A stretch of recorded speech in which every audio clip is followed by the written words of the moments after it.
You are not alone in the world. You are part of an ensemble. Ladies, gentlemen, and variations thereupon, this is Modern Escapism.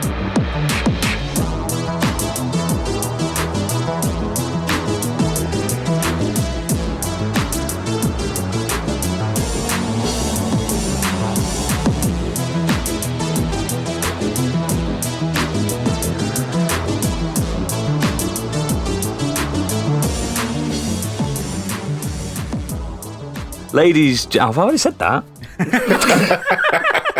Teleprompter. Who's messing with the teleprompter? I'm Ron Burgundy. Yeah, can you tell I watched that today? Right.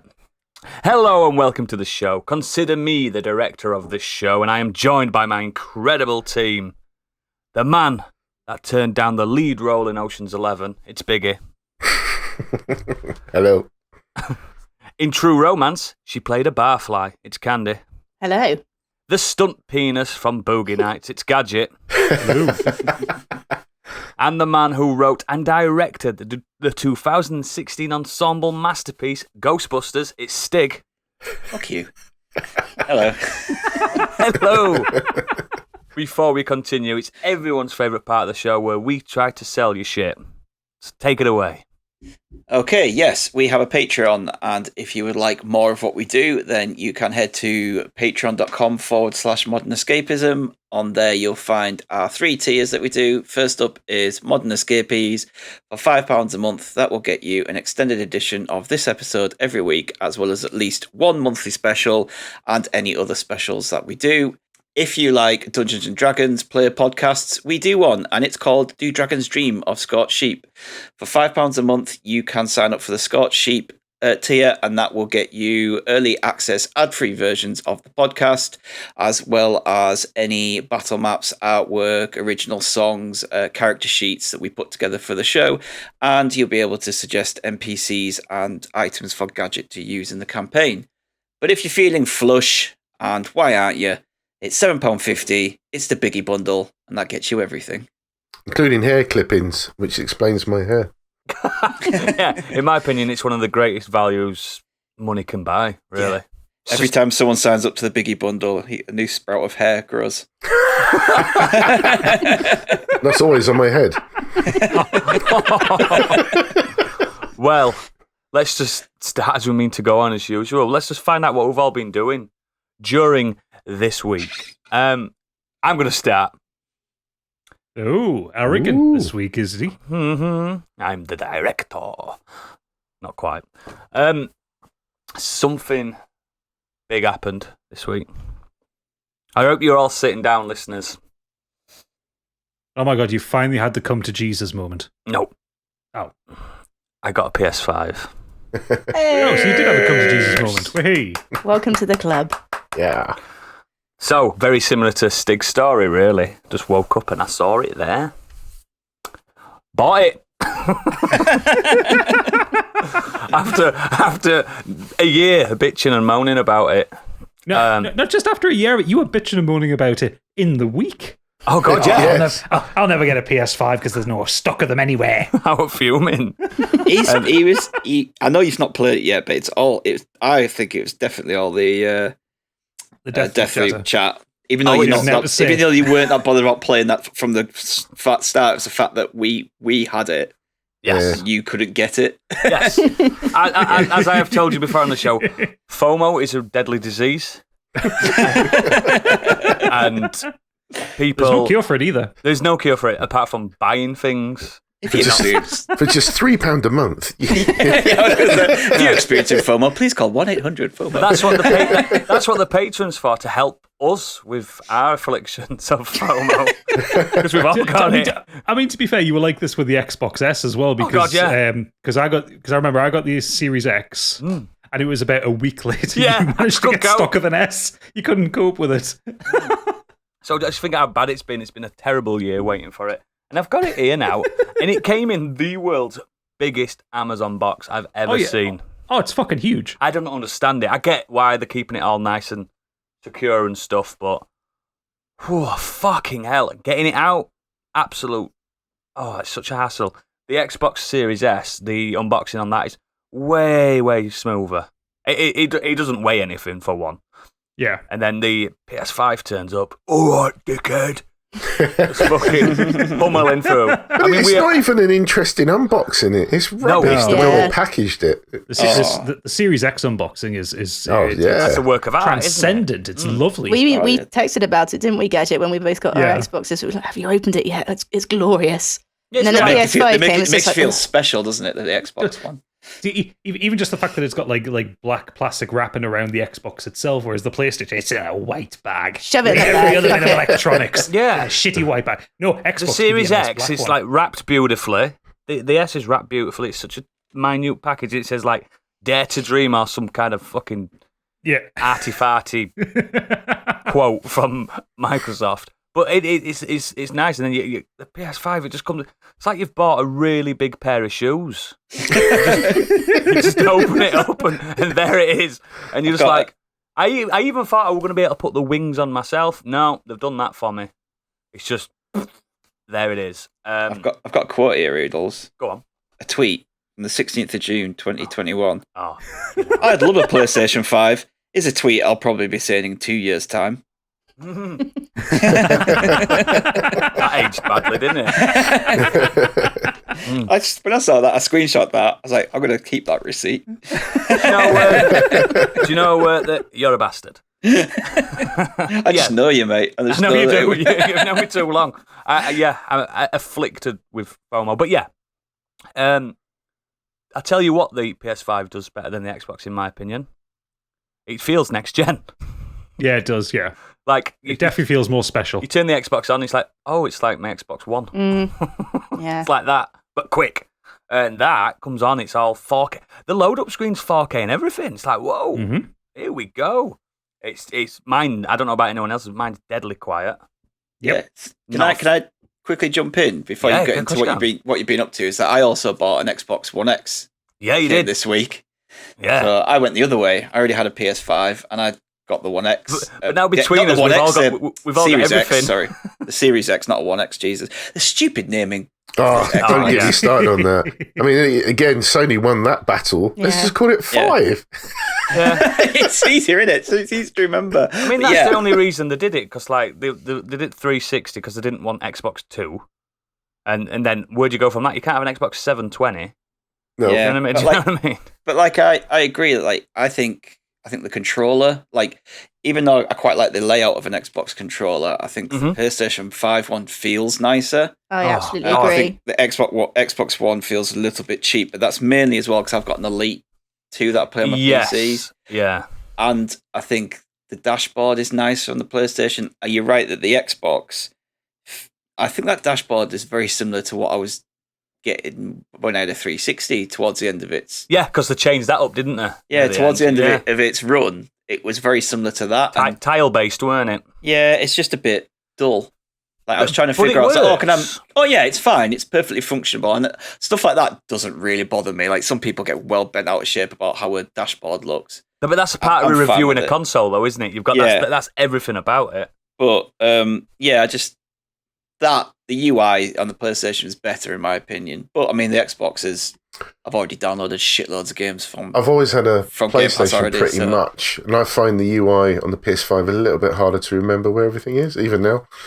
I don't find it as intuitive as it was before. Yeah, I get it. But I agree. I like it the way it presents itself. It's really good. The best UI for me is the Vita. I love the Vita bubbles. The one thing I will say the Xbox has over the PlayStation, though, is quick resume. Oh, God. Because the amount of games I've lost my progress in with them. Yeah, so let me take you on my little journey that I was going to go on. So we boot it up. I didn't know how to get the bass on at first. I didn't know there was a screw inside it. Little like secret screw. It's hidden there, isn't it? Yeah, it's hidden in there. Little secret screw. But anyway, I got it all looked up and big. Lovely HDMI 2.1 that they supply you with. Very quickly, did you get the new PS5? Yes, I did, yes, the 11 Oh, series. this is the newer version. Yeah. Okay. I didn't have a choice, I just wanted to get one. Yeah. And I was like, oh, what I'll do then, I'll set it up on the app, because you can't you? You can set everything going. Very easy. Then I turn it on and it says, do you want to download a game while we're sorting your next 6 years out? your new PlayStation Live. I'm like, yeah, I'll download a game. And last game I must have played on PS4, which was Hollow Knight. Always a winner. So it downloaded that while I was doing it, and then as soon as it boots up, I didn't know I was getting Astrobot. Yeah, it comes pre-installed. Yeah, everyone gets that. I know, finger on the pulse. Everyone says this. But no, I didn't know this. And wow, what a way to introduce this next generation, that little robot is, isn't it? Spot on, isn't it? Yeah, absolutely. Like, it doesn't feel like a demo, even though it is. No, it's more than a demo, because it's about a 3 and a bit hour game. It's got like speedrunning stuff in it, but it's like this wonderful little celebration of PlayStation nostalgia, while also massively showing off the DualSense controller. Yeah, I got my significant other to come in, and she is not into games. I went, do this, and there's a little scene where it's like showing you what the adaptive triggers do. Yeah. And it's like fire coming out of the controller. I went, play with this, and then put the robots in the remote and waggle it about and stuff. And she was like, wow, like, here we go, it's working. I have to say, I go stay with my mum over Christmas, and I took my PS5 with me last Christmas, and I was playing on top of Astro. the car, like, did you put it on top of the car and like a roof? Of course, yeah. And I was playing Astro. I was like, Mum, do you want to go? She's like, okay. And she's not into games at all. She holds the controller upside down and whatnot. And she played it for about 45 minutes, and for the first time in her whole life, first time I've ever heard it, the next day she's like, can I have another go on the PlayStation? Wow. I was like, oh my God. That's huge though, isn't it? Like, to me now, and people have probably said that Astro is now Sony's Mario. Oh yeah, absolutely. No doubt about it. That is it. Adorable. Did any of you play the VR version? No, I saw it though. I watched people play it. So good. Yeah, honestly, that was incredible. Like, actually, 10 out of 10 game. That was my game of the year. Like, I played God of War, and that was my game of the year. Yeah. Then I played and finished that, and I was like, no, that was stunning. That's like one of the best VR games I've ever played. I need to borrow a PSVR or something because I really want to play that. Yes, it's so good. I kind of fancy it. But yeah, Astro's brilliant, and then I got to play my first proper full next gen title. Death Stranding Director's Cut, baby. It happened. It happened. One of my games of the year when it came. 2019, Gadget? Yeah, 2019 it came out. I used to past it already. It's so good. So much better. Deathloop's it's a fiver, mate. From it. It's a fiver. I know. It's like Deathloop's in my PlayStation at the minute, and I kind of don't want to take it out until I get that done. I might get Deathloop next week. If I start Death Stranding, that's me until I finish it. Yeah. So I want to get Deathloop done first. I'm same. I'm like, I've downloaded a few. I've downloaded like ones that have been like frame rate boost and stuff like that, God of War and stuff like that, and some other games that now you get like free PS5 upgrades on very few games, but I've got them, and I'm like, I ain't touching it. I've when low raw kicks in on Death Stranding, you're going for it, man. yeah, exactly. That's why. Oh, what a game! What? It's not a game, is it? It's an experience. It's transcendent. It's just fucking impeccable. But yeah, I feel like, unlike I kind of, and I never wanted to admit it with the Series S, I feel like it's next gen now. I really do. It's a proper step up. I think the other thing as well, there hasn't really been a proper next gen game for the Xbox yet. That's true. That's true. There was the Medium, which I'm not going to start on because I'll get angry again. We had Resi Village, didn't we? But that was not Xbox. It was everything. No, that wasn't Xbox. Cross-gen as well. Yeah, like Resi 8, like wonderful game, loved it. I watched Candy streaming it on the PlayStation, and I played it on the Xbox. No difference, is there? There was no difference, and it didn't. Even then, like, it's a beautiful game, but it didn't feel next gen. Yeah, I don't think Valhalla did either. Valhalla didn't feel next gen because like I remember I played 7 on the PC, Resi 7 on the PC. Yeah, and that looked just as good as 8. Absolutely, yeah, I agree. So it was like playing just a really high spec PC game. Well, to the fact that Resi 7 and Resi 8 share assets throughout that game anyway. Oh yeah, but you know what I mean. It's like the impression I got of it was like the same as when I played 7. Yeah, yeah. So both launches for the consoles have been difficult, haven't they? And the Game Pass absolutely sells any Xbox you want, Xbox Series S, the One, the Series X, whichever one you want. But actual next-gen titles, you're right, they're very few and far between. We'll get them. I can't remember if I said it last week as well. I think that a lot of the delays for upcoming games have been because they've actually had to go back and try and make it work on the last gen as well, because people just haven't been able to get next-gen consoles. I appreciate that, though, because I was one of those people. Do you know what I mean? I couldn't get one. So I'm all for it. But Yeah, to cut a long story short, I'm there now. I'm back in the third place, and it feels You'll be in the great. fifth place now, won't you? I just like to remind people that PS2 advert was the third place. Made no That's sense. it, It made no sense, but I loved it. But yeah, I'm in, and I don't regret it yet. It feels good. I'm happy. If I don't get an HDMI switcher, I'm never going to turn that Xbox back on. So I need to get one fast. I'll send you the link for the one I bought. Yeah, because it's just not going to happen because I can't be asked. Unless some mint comes on Game Pass. But then again, I've cancelled my Ultimate. So let's see what happens. He's gone in hard. Oh, I've gone in hard. I got PS Plus as well. I'm back, baby. It's Sony boy. Phil Spencer's crying in his office. No. I'm agnostic. I'm agnostic. Oodles. I mean, to be fair, I play Hit Switch. the klaxon. I play Switch more than anything because it's just there, isn't it? It's just pick it up, switch you go. But yeah, love it. Let's move on. There'll be more to talk about the PS5 in future, I'm sure. Whew. Biggie, what you been doing? Well, for all our listeners in the Discord already know what I'm going to be talking about. Thanks to John Cheetham, friend of the show. Influencer, some say. Yeah, I ended up watching Squid Game. Which was at number 1 on Netflix. It's currently, I think, number 2. Number 2, yeah. Yeah, How'd you manage to find it then? Press that was left unnecessary. and then press the That was search unnecessary. The worst part is that joke is from one of our Patreon exclusive episodes as well. Yeah, no one understands it. No one knows the Basically, reference. only Biggie's a technological boomer. I can't even say No, it. I'm not. There are just certain things that frustrate me. But anyway, Okay, boomer. including the other 4 people on this pod. But yeah, it's a South Korean. Basically, the best way to describe it is like a survival drama series.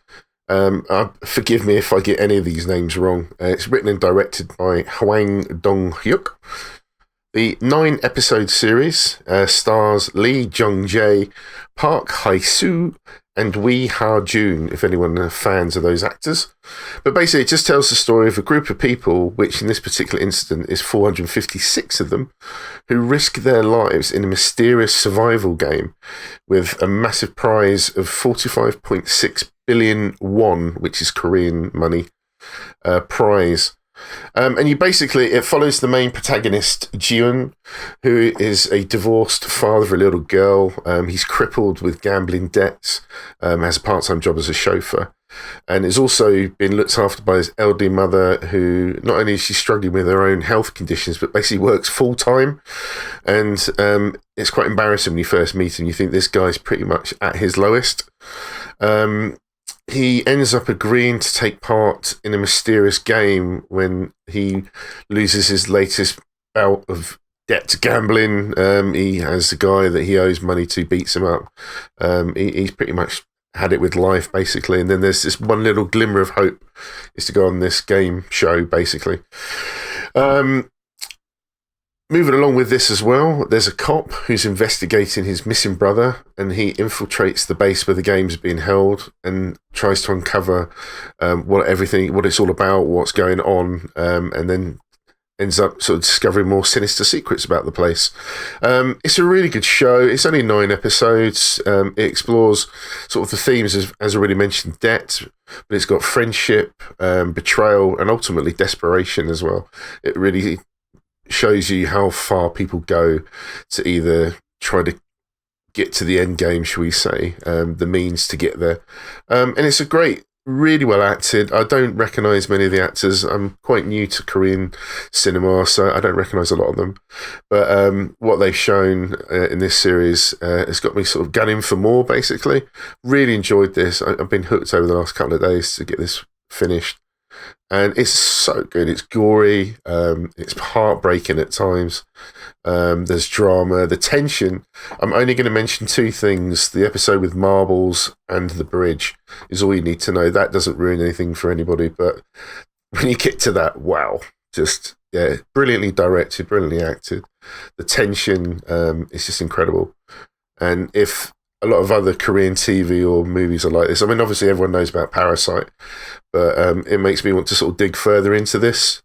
And I've already had a chat with John about other stuff that I should go and check out. So Thanks for pointing this out, John, because I've really enjoyed this. Excellent. I mean, I do love I like a lot of Japanese cinema, and problem with Japanese cinema and shows and that, sometimes the budget's not there and people don't care. But the Korean stuff you see, it all looks like they're just fucking putting their heart and soul into a lot of it. It's really good. It's really gory, but it's I found that out. Believably. Son watched it. Yeah. And I've also watched it, by the way, with the actual Korean audio. Everyone should. I would do that normally, but I know some people like to watch things dubbed. But I think this, again, you really need to experience what the actors are actually. Dubbing's good when you're not looking, basically. Yeah, I have to say, I started watching it today whilst I was doing something else, and I put it on dubbed, so I could kind of get on. And I do regret it. The voice, I've only watched it for maybe half an hour, but the voice acting wasn't great, I'm afraid to say. Was it aggressive Americanisms? It felt more like that they were professional voice actors, but they were used to acting in animated shows, maybe like animes. Mm-hmm. But it was just far too animated. Okay. Yeah, I mean, if I always go back to Crouching Tiger as an example, that if you ever want to watch Crouching Tiger, Hidden Dragon, to get the emotion from the actors who are top class as well, then you need to see that in the original language, because you're getting the portrayal out. You can have somebody standing in a booth reading a script out, and they could try their hardest, but they're still not going to capture. You lose the cadence of how the language, especially with Japanese stuff as well, and Chinese stuff. You lose the cadence of how the language and the emphasis on what they're saying. You don't need to know what the word means, but you need to see that emotion. And when like a lot of like Japanese animes, for instance, when they when you listen to the English stuff, they put a lot of and you put a lot of that English style, but it's a bit more. How do I put it? It's a bit more emotional when it's in Japanese. You know what I mean? You just miss a lot of that. But yeah, Squid Game, man. How many squids were hurt in the game? None. Oh, it's vegetarian friendly. Excellent. Stig, what you been up to, sir? As I mentioned before, got my Xbox, downloaded a load of games on that. First one that I've played, well, actually, technically, I started this on the PC, but migrated over to the Xbox is the Artful Escape. Yeah. You mentioned it a few weeks ago. Fucking amazing. Like, it's a proper journey, isn't it? It's a proper. I started playing that today, and it's something special. That like it really is. I thought you'd be all over it straight away, Gadget, as the guitar maestro himself. You appreciate just wanting to fucking riff. I just want to know who plays the guitar in it. It sounds like Steve Vai, but I know it's not. It's not. Oh, God. Yeah, great voice acting, wonderful visuals. Like I literally just kept pressing the screenshot button like over and over again in this game because it's like constantly just bringing up like these amazing visuals, and I just really enjoyed it. Finished that this morning actually. It's fucking free as well. Yeah, fuck, so good. Well, if you've got Game Pass. But yeah, it's part of Game Pass. If you've not played it, it's great. Oodles talked about it a few weeks ago. Pretty much basically said everything I was going to say about it. So go back and listen to that one. And the other thing I did this week was I watched The Green Knight. So The Green Knight is directed by David Lowery. It stars Dev Patel, Alicia Vikander, Joe Edgerton, Sean Harris, and Ralph Ineson. And it's an epic fantasy adventure based on a timeless Arthurian legend. The Green Knight tells the story of Sir Gawain, King Arthur's reckless and headstrong nephew, who embarks on a daring quest to confront the Green Knight, a gigantic emerald-skinned stranger and tester of men. And I really, really like this. It's pure art house wankery at its best. Put that on the box. It probably will be. And I don't always go for them.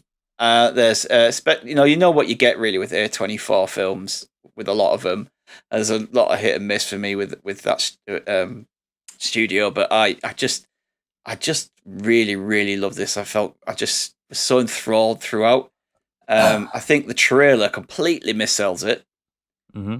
I generally think people have gone into this thinking it's some kind of Game of Thrones-esque fantasy, but it's about as far from that as you can get, bar it obviously having a fantasy setting.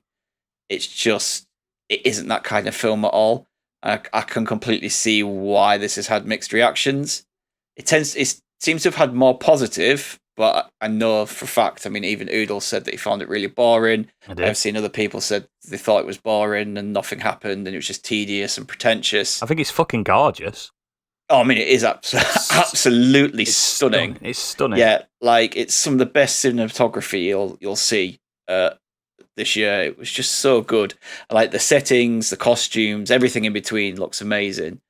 There are a few scenes set in murky, gloomy environments which did look a bit awful because of harsh compression and color banding. Like, yeah, it genuinely, you were watching it and you could see, you know, when you're watching like a black screen and you can kind of see silhouettes.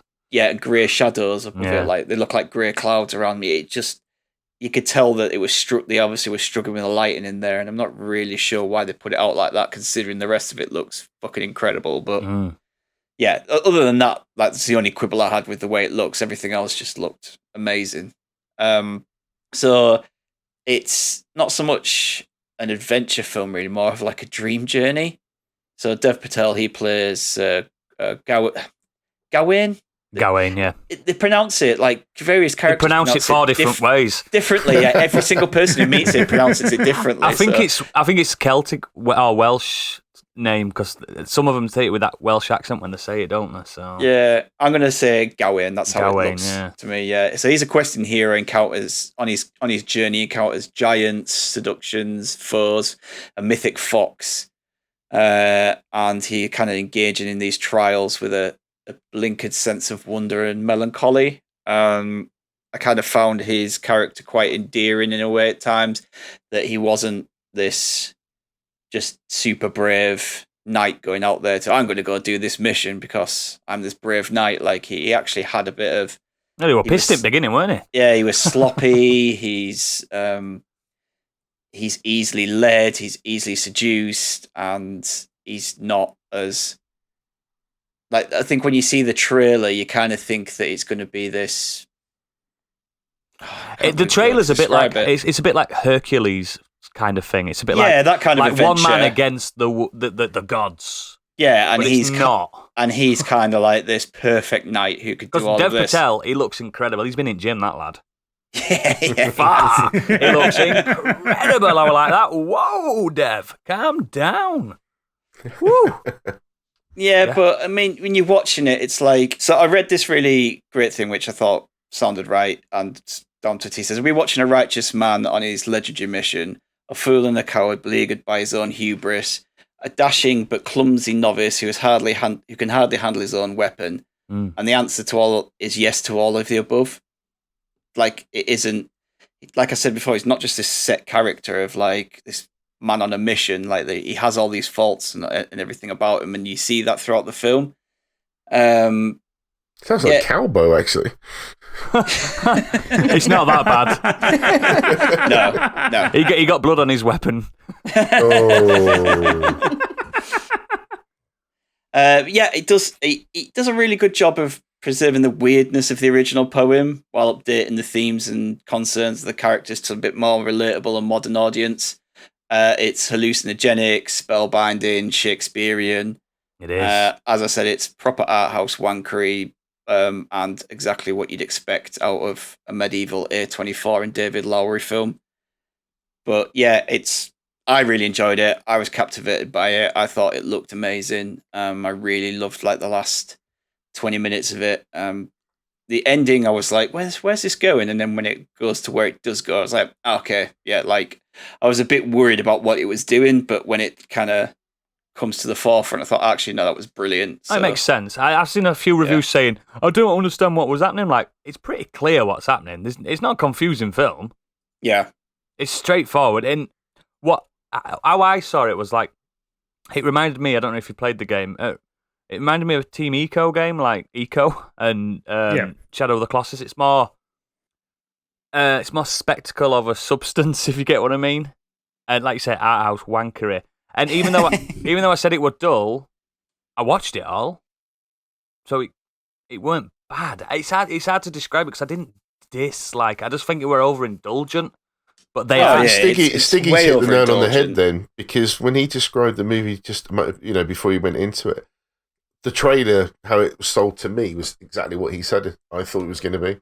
Yeah. So hearing that it's not quite that, I am intrigued. I am going to watch it. It's gorgeous. I'd love it in like an ultra widescreen fucking IMAX. I'd love to watch it in that. Oh yeah, it looks amazing on the cinema screen. But yeah, it's told in this like kind of episodic way as well. Like each kind of setting and people he meets along the way. Did you notice how fast the title cards are? The title cards are really fast. Bang, bang.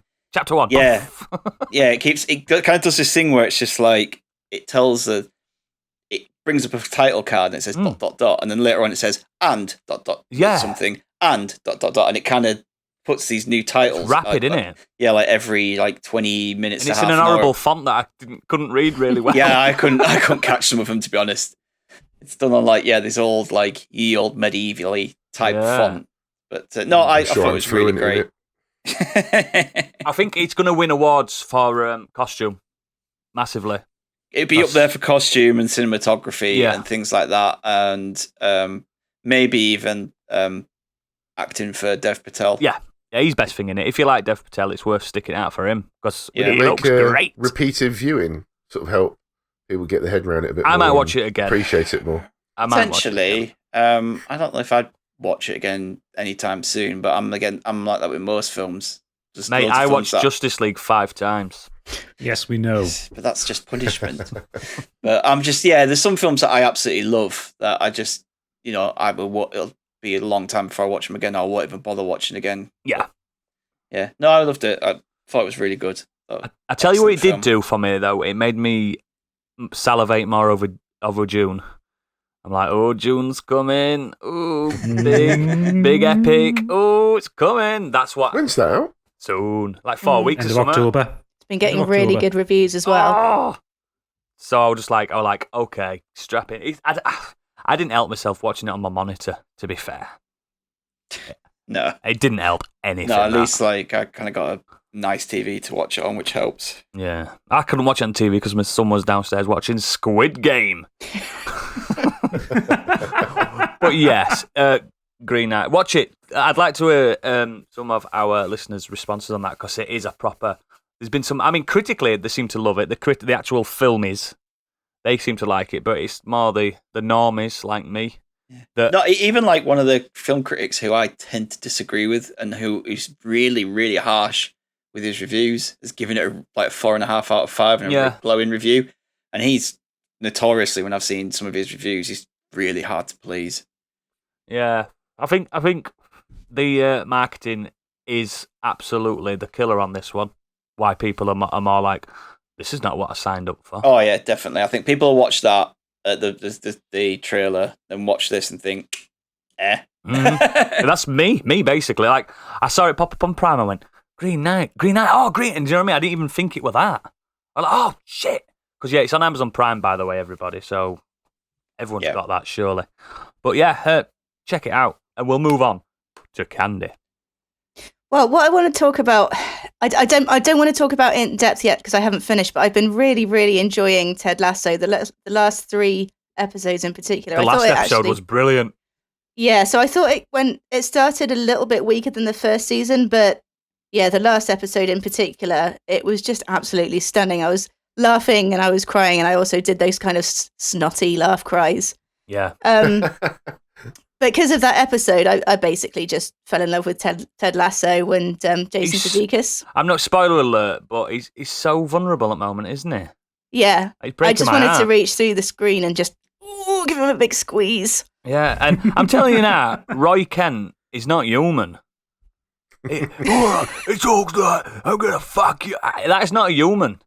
It's the jawline as well. He won an Emmy, didn't he? So he's brilliant. That's what I mean. He's brilliant. Yeah. I didn't realise how involved he was in the show either. He's not just the actor, is he? He's I think he's a producer or as a writer, or he's really, really high up in it. It's basically his show. Yeah, it's just a great show. Just a great show. But anyway, because of that, I went back and rewatched a film that I watched a couple of years ago, and that's also starring Jason Sudeikis, and that's called Colossal. I saw this last year. Yeah. Now, it was originally released in 2016, so it's several years old now. I think I watched it probably the year it came out. So I'd forgotten most of it. So alongside Jason Sudeikis, it also stars Anne Hathaway, who's usually pretty strong, to be fair. And it follows her as an unemployed writer who unwittingly manifests a giant kaiju monster in... it's fucking bollocks. Every other day for me. I think it's Soul. I think Soul. It's, yeah. It is Soul, yeah. Now, weirdly, there's actually two monsters in this film, and that's not the main point of the film.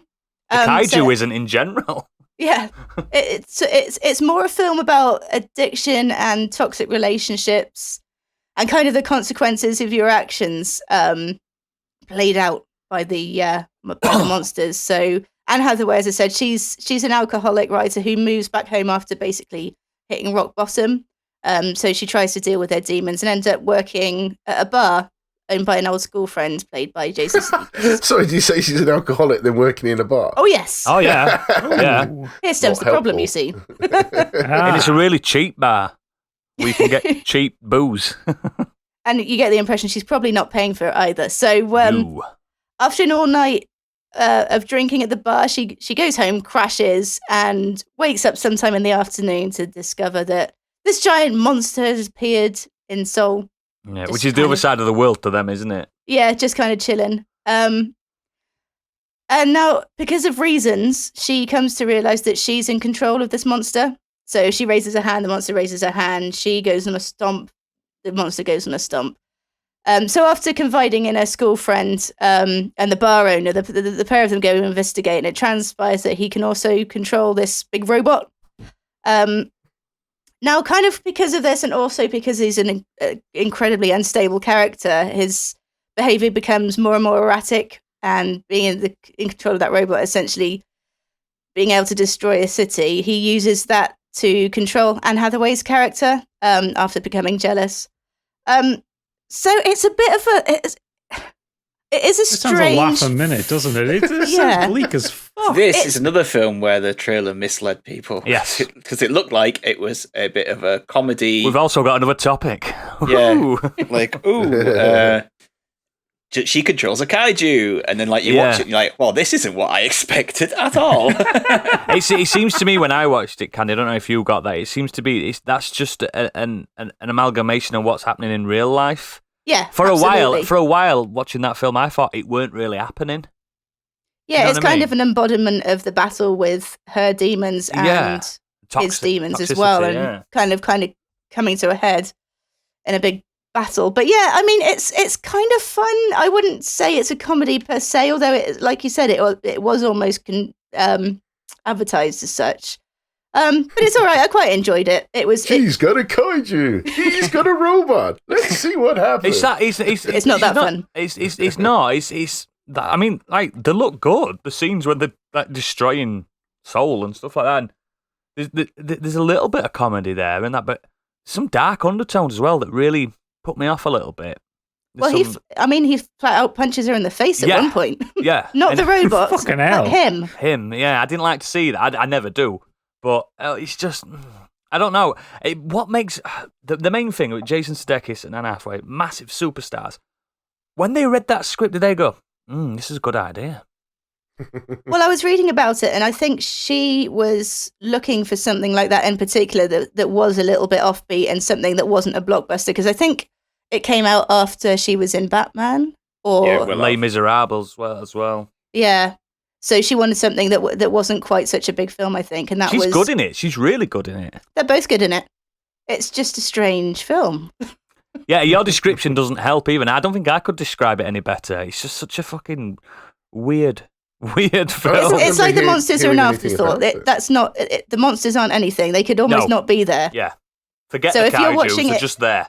Yeah, if you're watching it hoping for a monster film, watch Godzilla instead. Yeah. No.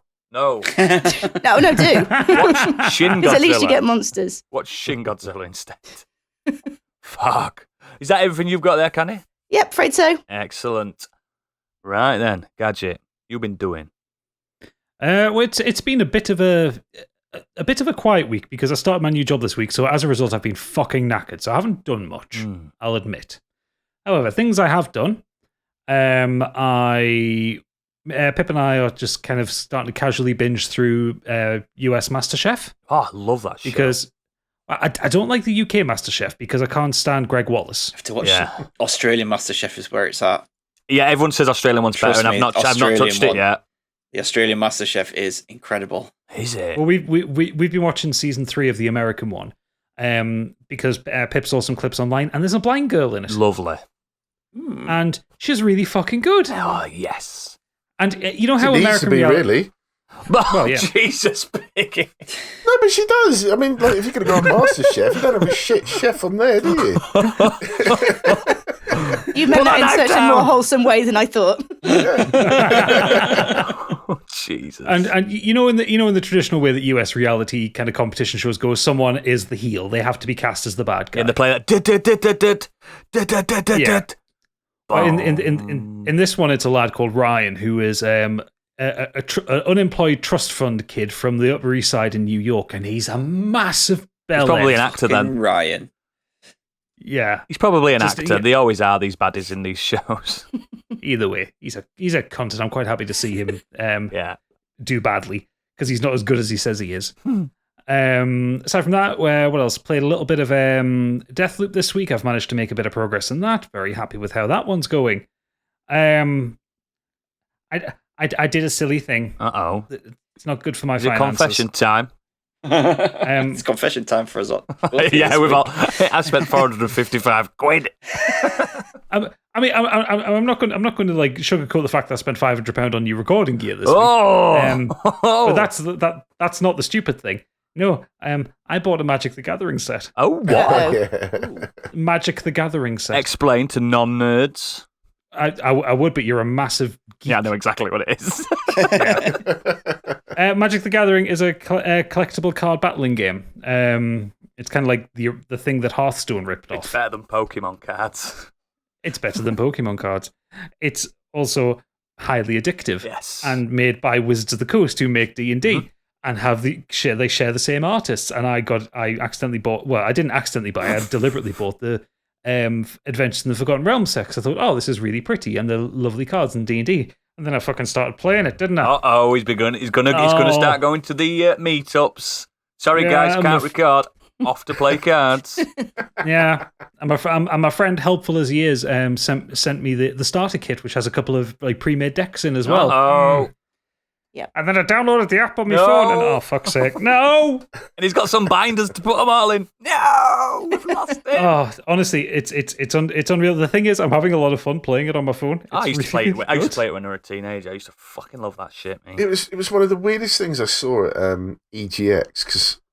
They have retro areas, but they also have an area for card gaming. And I just thought, to me, it was just like a really weird place to go and do that because you're surrounded by maybe other things maybe you should be checking out than playing. Yeah, if me games. and Stig had seen them, we'd have been throwing fucking chicken nuggets. I just thought that was a really weird place to do that. Personally, I get the environment because it's all geeky and nerdy, but I just thought. Yeah, you're surrounded by other stuff you could check out. They do it because it's a great place to meet up with like people that are into it, and then you can form factions and stuff like that, and then you end up in tournaments. And I get it, big money, big bucks. Yeah. What I'm enjoying about it is it seems less. It seems a lot deeper than Hearthstone because I used to really enjoy playing Hearthstone. I did. I just not allowed to play it anymore. No, because Blizzard are bastards. But yeah, I played Hearthstone for a good few years, but I got bored of it after a while because it's like, unless you were like pumping loads of money into it to stay within the meta, which I did, you just got smashed by better players. Which I did. So I moved on to Elder Scrolls Legends when that came out, which is Bethesda's take on it, and that were really good. But no fucker played it, and they shut the servers down a couple of years ago. Bastards, because it was really fucking good. And this is tickling all the little strategy parts of my brain and just making me go, oh, cards. But it's more in depth. There's more to the turn order. You can be a bit more tactical with things. You've got to manage like opponents' cards which are flying, which you can't defend against, and stuff like that. And yeah, I really like it. And some of the abilities that you can throw off are really good. I won one of my matches. It's just against the computer. Like I'm not brave enough to play against people yet. Oh, no. But I managed to win one by not doing any damage for about 7 turns and just stacking up a load of buff things and then just wiping them out in 1 turn. You know, stuff like that. Like I enjoy that. That makes me happy. Like just like making all those numbers happen in the right order. Yeah, it kind of like gets that really really nerdy bit of me going. So yeah, don't worry. I've seen massive, like 18 stone rugby players at Magic the Gathering tournaments. You know what I mean? It's a very old card game now, isn't it? Is it like 30 years? 30 and they're carrying the same weight in a folder of those cards. Oh god, yeah. There's some of the cards, there's some of the rarer ones, and that they sell for more than the rarer Pokemon ones and stuff like that. It's like a proper. It's great, but I ain't got time for that shit anymore. That's my issue. Wizards have got it like really set down to keep your money going, because if you want to play like in like league play or like ranked play. Yeah. You can only use like decks from the last 2 years. Yes. They release 4 decks a year, so it keeps you constantly buying and like swapping in and swapping out. It also evolves the meta without having some overpowered garbage from the 80s. Do you know what I mean? It's I like it. It's cool, but yeah, it's such an expensive hobby, mate. And especially when you nip into Tesco sometimes and you see there's like 2 for 1. Oh, I will get 10. It's all been Tesco, yes, they do. Oh, I should have said it. Near the magazines, you'll find them. Yeah, and that's a particular hole I almost fell down a couple of years ago. We got into it at work, actually, and I got a starter deck for me and a couple of my workmates, and it really grabbed them, and it didn't grab me so much. And my problem is numbers. I don't deal well with numbers, but they both absolutely loved it. And because we had to take a bit of time off, it's kind of fizzled out a little bit, but I think they're both going to try and take it up again. So if you do want to play against some real players, I can put you in contact with them. They'd love to. What I might do is when I feel brave enough to play against real players, I might download Magic the Gathering Arena on the PC. Yes, that's the one. I might stream it. Oh, nice. I've got it on my phone. I've got Arena on my phone. But yeah, the second you start streaming Arena, you're going to start bringing people from under the floorboards of Twitch going, hello there. Oh, yeah. Just like back in the day when I used to stream Blizzard games. You're not in the meta. Yeah. Oh, God. Worst one when I was streaming, what was that? I was streaming Heroes of the Storm. It was when Junkrat was released, and I was just noodling around with him, just getting the hang of the character. What you're playing Junkrat for? He's not in the meta. Yeah. Because he's a new character and he might be fun. Oh, no, you don't play him. He's not in the meta. You're not pleasing the meta goblins, and you should. Oh. And I imagine they all speak like that. They do. Because they're little goblins. This is all beyond me, this. I've never been interested You're too fucking cool, that's why, mate. No, not at all. You're a mad shagger. You can't help it. You're not interested in cards. You're interested in tapping ass. It's not your fault, mate. You won all the other. Put that on the box. If you're not tapping ass, don't buy these. But yeah. Give me a pack of top trumps, I'm alright. In the immortal words of the game that I no longer play, job done. Right, so exactly. Let's move on to the main topic at hand. Biggie, you mad shagger. What are we talking about? This week, we're basically talking about ourselves, the incredible ensemble that we are of the podcast. But we also decided to include TV and film, the best ensembles that we could think of. Yeah, good topic. And yet again, another surprise one that I thought we'd have already done this by now, but here it is, the ensembles. So if you don't know what that means and you're not French or whatever, it's team usually. It's like a team of actors. There's sometimes more than one lead or a load of, do you know what I mean? Hang on. Go on, get me an absolute definition what it is, because I know what it is in my head, but my tongue doesn't want to tell you what it is. Is that a cast production where everyone has equal weight to the storyline? Basically. So it's in a dramatic production, an ensemble cast is one which is comprised of multiple principal actors and performers who are typically assigned roughly equal amounts of screen time. That's it. And that's what we're going to do. I think this is a celebration rather than a a bashing because I've picked one I love, and I think you guys have picked one you love, haven't you? Oh, yeah, absolutely. So we'll start with Candy. Oh, me again. Well, I get to talk about one of my absolute favourite films, I think. I'm going to talk about The Addams Family, the 90s version. So the one starring obviously Morticia Addams, Angelica Houston, Raul Julia, She looks incredible in that. Oh my God, what a stunner. I definitely don't think there was anybody acting at the time who could have done a better Morticia than Angelica Houston. Not ever. And Raul Julia, incredible Gomez. Oh, perfect Gomez. I just can't see like past that team of those actors in that film. Yeah. Like when they say, "Oh yeah, we're going to do a new one," they had to They had to do an animated version because it's just like, who's going to take up that mantle and do? They were born. Job? They were born for the role. Because we were all kind of the same age as well. We were all kids in the 90s, and that's our Addams Family. Like I know we. Sorry, mate. You're mean. You had a full-time job.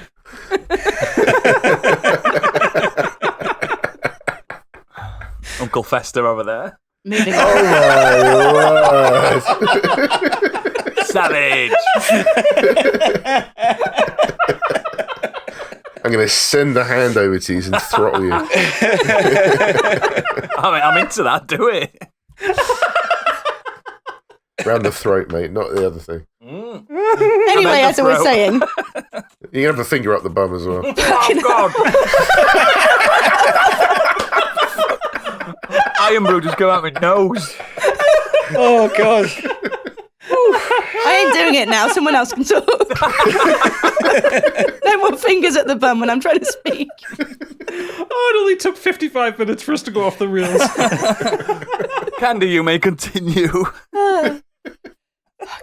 Right. As I was saying, there have been loads of different versions of the Addams Family, as we just touched on. So that wasn't the original version. I think there was a version. Was it the 60s? It was still black and white, wasn't it? It was early 60s, yeah. So the 90s version is the one I'm going to be talking about. Absolute favourite. I'm going to be covering the Addams Family and the Addams Family Values. I think the first film was a little better, but Values is a better ensemble. I think the as two films go as well, they just work perfectly together. I don't think I've ever sat down and watched the first one and not watched Values after. And there was a third in the series as well. Technically, it was a completely different cast. Obviously, Raul Julia passed, and the kids were too old to play. There's only two Addams Family films. Yeah. The magic just wasn't recaptured. The original cast, you got Morticia, played by Angelica Houston, just absolutely stunning. Raul Julia as Gomez as well. Festive, played by Christopher Lloyd, Doc Brown from... Strange choice, but it ended up working. It worked so well, didn't it? Like, who would have cast that? Christina Ricci as well, playing Wednesday, which basically launched her career. Defined her career for a long time. She couldn't get away from it. Because she was born to play that role. You will be a goth forever. Now, the second one was joined by Peter McNichol and Christine Baranski as Gary and Becky Martin Granger. Oh, God, and Joan Cusack as Debbie Jelinski, Fester's love interest and serial killer. But I'll get onto that in a second. Now, Values kind of built on the foundation that the original film created. It was a traditional, wholesome family unit against a kind of bizarre, frightening background. And either the family, they either didn't care or they were just completely unaware that their surroundings were abnormal. And all the characters just have the charisma turned up to 100. So Morticia and Gomez, they have just this electric, romantic marriage, and the actors are completely perfect. Academia. They're so believable alongside each other, aren't they? They're just two yin and yang, two parts of a whole. And they're both so stunning as well. Both of them. They are gorgeous Especially, people. Do you remember in the 90s, it was all Baywatch babes? Everyone was like blonde bombshells. Yeah. Mm. I'd have took Angelica Houston over Pamela Anderson any day. Absolutely. Even with the white makeup and black eyes. Yes, especially because. Absolute stunner. Queen of the Goths. Yes. Yeah. And Christina Ricci, as I said, she was born to play the role of Wednesday. She's just kept a completely deadpan expression throughout. And she was quite a little girl as well in the first film. I don't think she could have been more than about 7 or 8. Yeah, she and wasn't a teenager at that point, was she? No, she was probably verging on that in the second one. Yeah. I would guess she was maybe 12 or 13. She's, But she just doesn't born in bat an eyelid. 1980. Sorry. 80, so that came out so she would have been 11, I think. Yeah. Yeah, there you go. Oh, she's older than I thought. But just plays the role so well and doesn't... sometimes you can watch child actors and you can kind of see them like just having a bit of a laugh or not taking it so serious. She was that character. I think Pudge is a bit crap, but he's supposed to be, isn't he? He is. He's... Yeah, it's just so a bit Wednesday of a can boring bounce character. off him. Do you know what I mean? That kind of thing. He's not really done much. 13 actor credits. And he just looked good, little pudgy boy. IMDb is like his picture is of Pugsley, so he's not in the industry anymore. Did not continue acting after that. Stuck in a time loop. And Christopher Lloyd as well, playing the reawakened Fester Adams. Yes. He's just Spoiler hilarious and energetic, and he also seems to have a really good relationship with the kids, and you can often tell when there's tension between the actors, and in that case I think you can always tell when a child actor feels nervous or if they're inexperienced. Like the Harry Potter films, adorable though they are, and they've become quite fine actors now, I think you can tell that they were inexperienced and nervous and kind of looking around at the cameras, and that there just wasn't a hint of that with the kids in this. And I think that was probably a lot of it was down to Christopher Lloyd probably being quite good with them. Yeah. And looking after them. I bet he were a fucking darling, weren't he, when camera were off? I'm sure he was. And but yeah, they just make a really sort of believable family unit living within this absolutely bonkers house, which somehow feels more welcoming and homely than the over-exaggerated niceness of the outside world. They really go for just stereotypical modern family America. Everyone's happy and nice to see you, and then you got the Addams family, It's who forever we can Halloween. relate to a little bit more. Yeah. I'm actually going to count the house itself amongst the ensemble, I think. I would. It's It's a character. Yeah. And then so Values, it introduces Joan Cusack as Debbie Jelinski. Oh, God, she plays a serial... She's so good. She plays a serial killer called the Black Widow. Debbie! Debbie! Yeah. Debbie! So her character is she'll marry wealthy men and then kill them off during the honeymoon. And I think it's a real shame that they didn't... I thought you were going to say, and I relate to that. I used to say I wasn't about to say that. But she... It's a shame that, spoiler alert, they do kill her off, because she would have made an absolutely perfect member of the Addams family. Do you know what the trick was? I remember I fucking love Addams Family, so I've obviously absorbed a lot of information with that. They wanted to cast somebody darker than the Addams Family, like more evil, but they didn't want to make her look evil, and it's perfect because she is darker, isn't she, than the fucking super goths? I mean, it's insinuated that Gomez has killed people as well in the past. Yes, but Didn't they put somebody it in was a cage? their choice. And everything with the family themselves is insinuation. Yeah.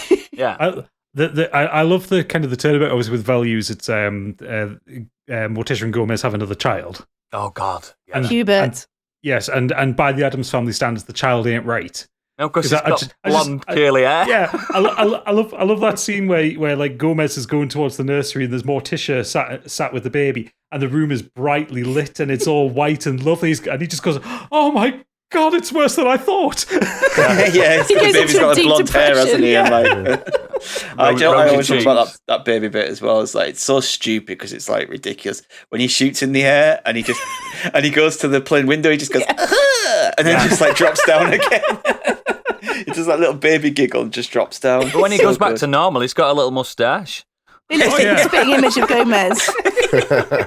I think that baby's played by a girl as well, which makes it even more hilarious. Did you do a little bit of a jumping off? Did you remember the original like plot to Addams Family where Gomez wasn't like a goth or anything, and the originally he came to like, I think he came to like audit their house or something like that, or he was from some kind of, this is fact, and he fell in love with Morticia then, and Wednesday and Pugsley weren't his kids. That's mega that, isn't it? That's mega. Like he came, it was like a normal man, and he was like turned into that.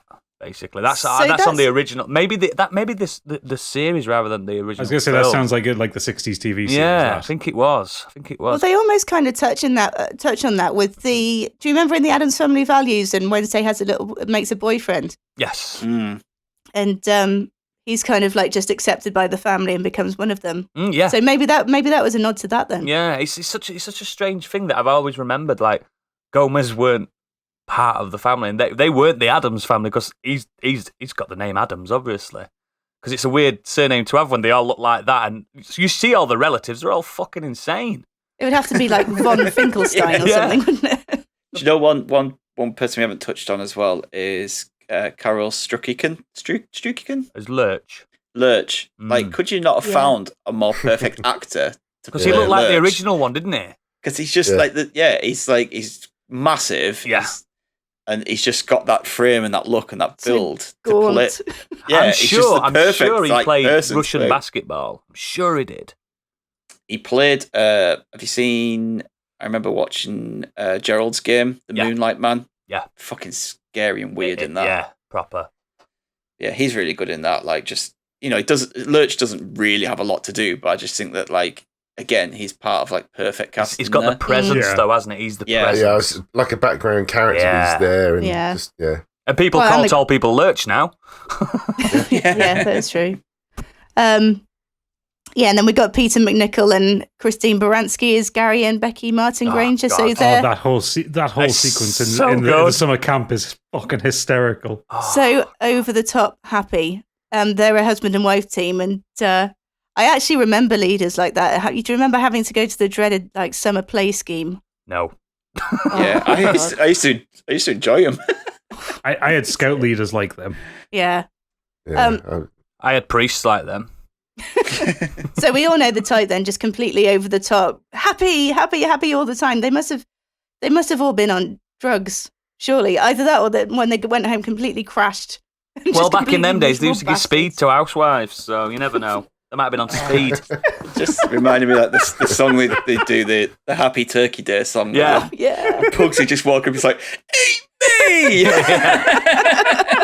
And the punishment, That whole scene the as well, when punishment they is take Stig's over. dream. Go and watch Disney Go films. watch Disney films. And once he comes out and tries to do the smile, Yeah. She's Oh so god. creepy. iconic scene, just So really fucking struggling. brilliant.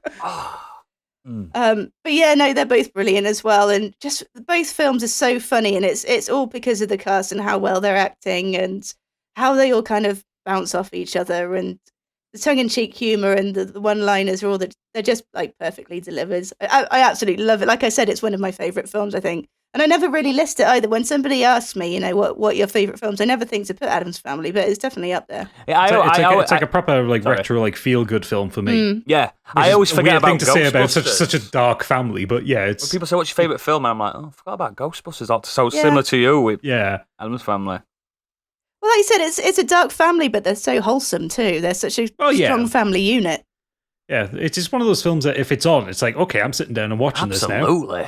Yeah, 100%. Fucking Like, great it's film. it's not a background film. It's you just stop whatever you're doing, you sit and Yeah. you watch whichever one of them happens to be on, and then you go and watch the alternative. I mean, Oh, 9 that out. Mamushka scene as well. Oh yeah, 9 out of 10 times they always put values on. It must be a rights issue or something like that. They always see values on. I think that's probably the one ITV has the rights Yeah, to. probably. Yeah, after Jurassic Park, we're going to put values on. For a 90s double. Yeah. My eldest loved it. Like, she literally, like you said, we watched Addams Family 1, and then straight after she's like, "Can we watch the second one?" Yeah. So we watched both of them back to back. Yeah, same in this house, mate. Yeah. So good. I would like to see a reboot, but it would have to be spot on. And I think a There's good two Gomez animated reboots. a good Gomez would be Oscar Isaac. if you haven't got the cast, it'll fail. Yeah. Are you actually joking when you say that, Oodles? Yes. Right? Because you know that he voices him, don't you? Yeah. I'm Yeah. joking. Yeah, but he's got the look though, doesn't he? No, I just thought if you'd have said that, I didn't know. No, know, of course I didn't I know. know. That would have been just. Yeah, actually, if you look at that You'll cast, never know. it would have been.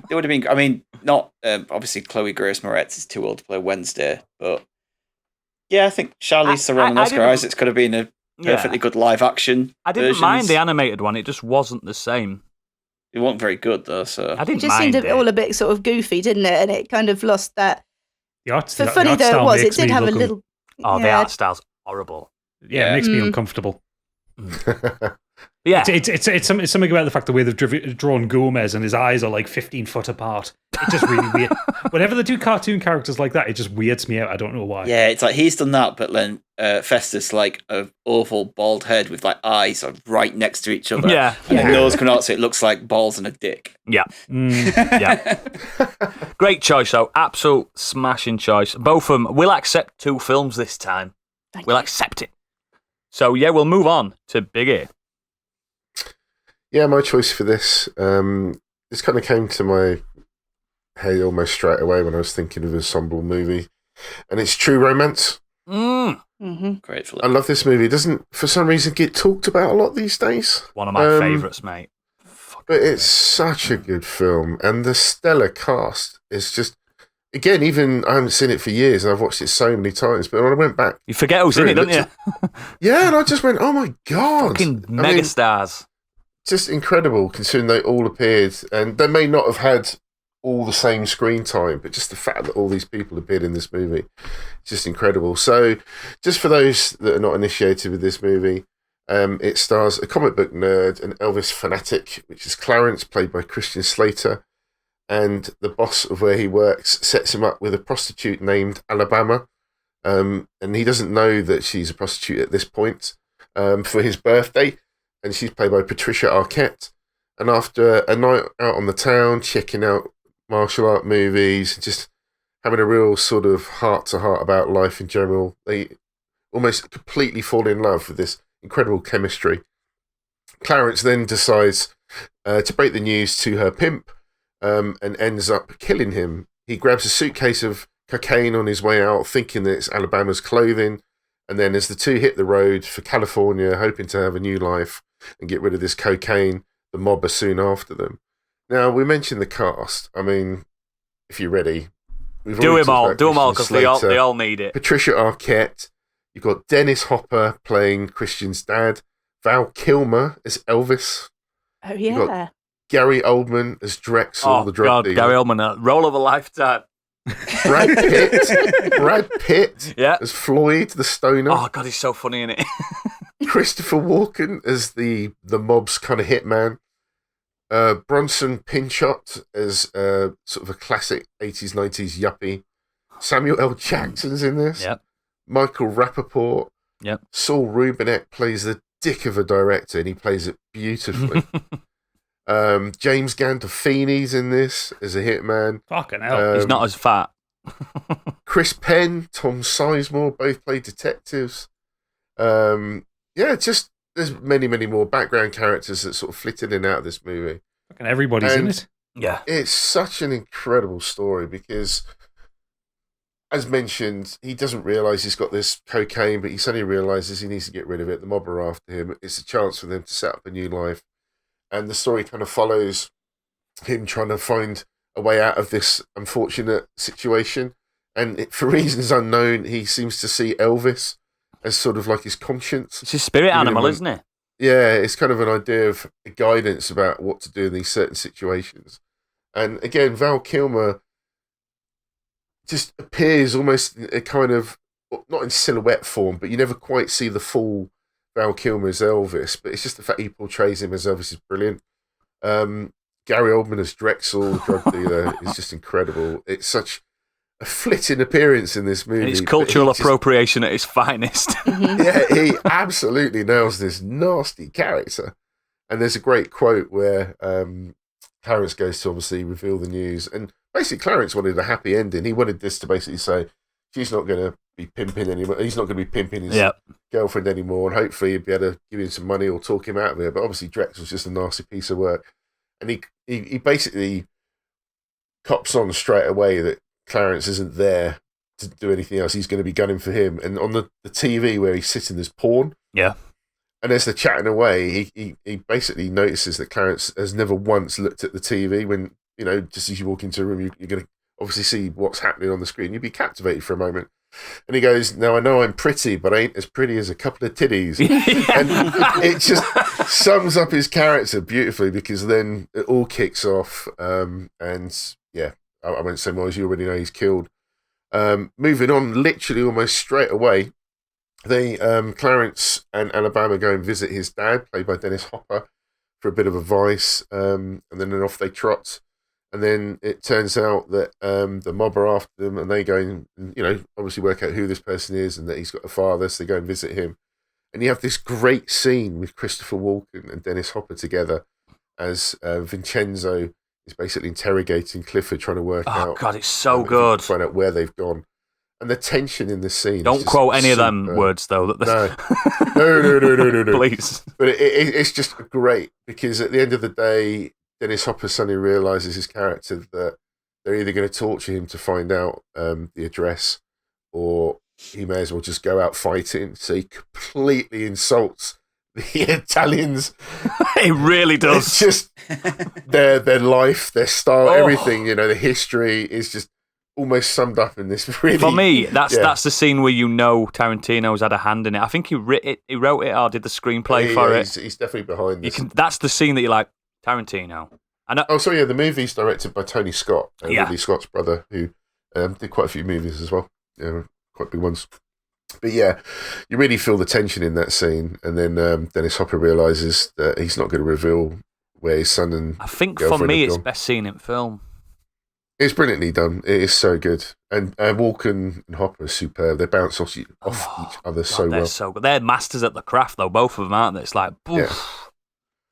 And then it then moves on later on. You have Gandolfini, who tracks down the couple, but because Clarence is out trying to sort out a drug deal, Patricia Arquette opens the door and Gandolfini's in there.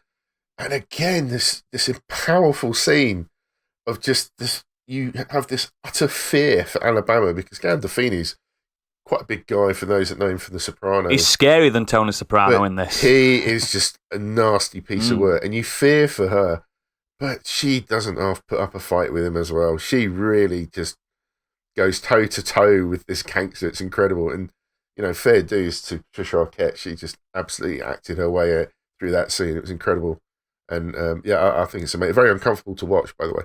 But yeah, incredible. Then there's a great bit of comedy with Elliot the yuppie, whilst basically being a yuppie, driving around a sports car. He's got some blonde bimbo, unfortunately to say, in his car. His words. His words. He's yakking away on the phone, and then they crash. Coke goes all over his face as he gets arrested. That gif's quite famous. There's a gif of that. It's all over the internet. And that's how the cops find out that there's the director involved in potentially being a drug dealer. The mob find out from Brad Pitt.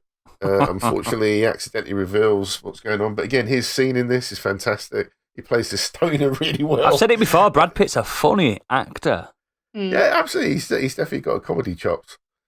And then, of course, you have Chris Penn and Tom Sizemore as these kind of really crazy cops. Yeah. Everything goes terribly wrong, but somehow there's a happy ending at the end of this. But I just thought that amount of actors all appearing in this movie, all knocking their scenes out of the park, it's just a great watch from beginning to end. It is. And I think this movie is absolutely classic. If you dear listener, if you haven't seen this film, if you can get hold of the Blu-ray, there's so much content on that. There's so much that it was quite a troubled shoot, but you can't tell. You cannot tell. There were a lot of scheduling conflicts and stuff, because getting, at that point, some of Hollywood's biggest, getting them all together. And I mean, most actors don't even meet each other. You know what I mean? They don't. Their characters don't even cross paths. But it's it's so good. Yeah, I mean, again, a lot of these actors don't appear with each other on screen. Yeah. It's only in their that typical Tarantino style, isn't it? You don't. They're little snippets, but it's brilliantly done. Oh yeah, very similar to Pulp Fiction in a way, isn't it? Yes, you can tell. You can tell it's to and front and path, but it's just the way it's situated. But yeah, amazing, love it. I do, mate. Great pick. Watch True Romance, everybody. Do it. Stig. Right, I'm going to try to do something here. Here we go. Uh-oh. Acting. Welcome to Sin City. The town beckons the tough, the corrupt, the broken-hearted.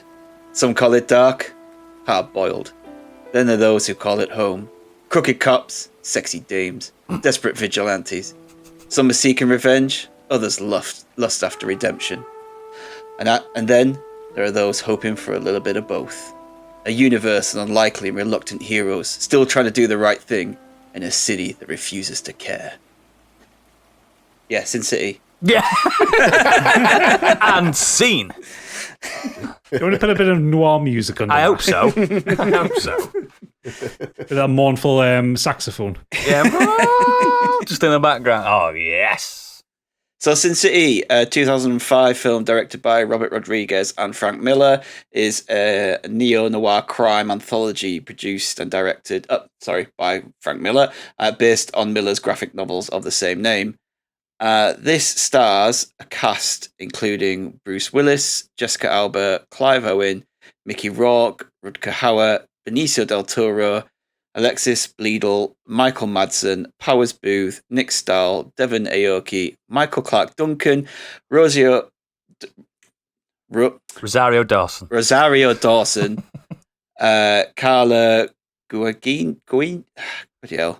Guguino, I think it is. Yeah, Guguino, I think it is. Guguino, you'll know if you see her anywhere. Josh Hartnett, Jamie King, Brittany Murphy, Elijah Wood, and Tommy Flanagan, amongst other people, and surprisingly, Nick Offerman. Yes. Nick Offerman's in it. Yes. Nick Offerman's in it as the schlub. I was looking at him going, I know his face. Who is that? It's one of the just the random schlubs. Like it's called the schlub that Bruce Willis knocks out at the beginning of the film with his bleached blonde hair and. I don't think he has a mustache, does he? He has a goatee. Yeah, that's it. He has a bleached blonde goatee and bleached blonde hair. Yeah, it's this absolute tiny part, but so an absolute stellar cast. And as I said, this is like an anthology film. So it's set in 3 different kind of stories. The Yellow Bastard, which tells the story of Bruce Willis's character John Hartigan trying to stop a child killer, and that's kind of a small story at the start, and that picks up later. So that kind of starts the film and ends the film with his story. The Hard Goodbye is story of Marv, who is this kind of man with a big chin. Yeah, down on his luck, kind of nobody who falls in love with a prostitute called Goldie, and she's killed, and it kind of tells the story of him going on a redemption mission. Yeah, because he's rock hard.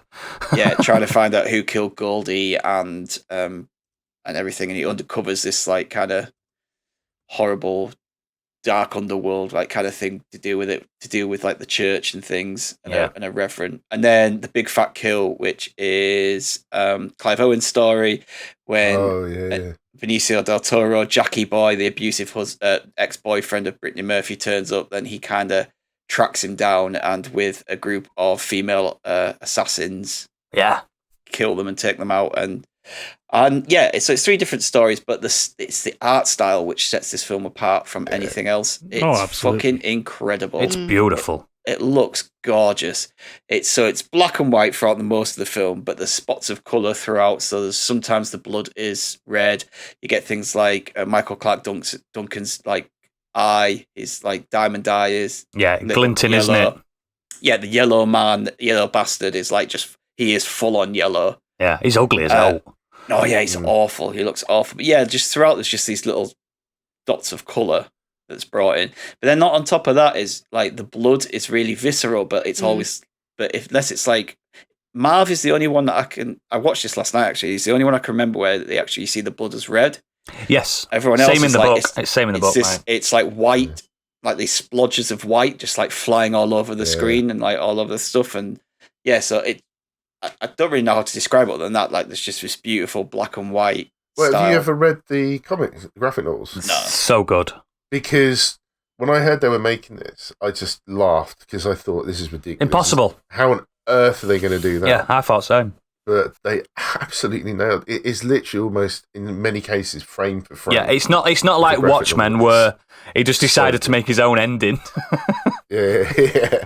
Which was better. It nailed that art style incredibly well. I was so impressed. So impressed. Yeah, it's great. I mean, I've seen people say that obviously, like you just said, adopting a comic book is it's a hard thing to do, but they just absolutely nailed it with this one from what you say there.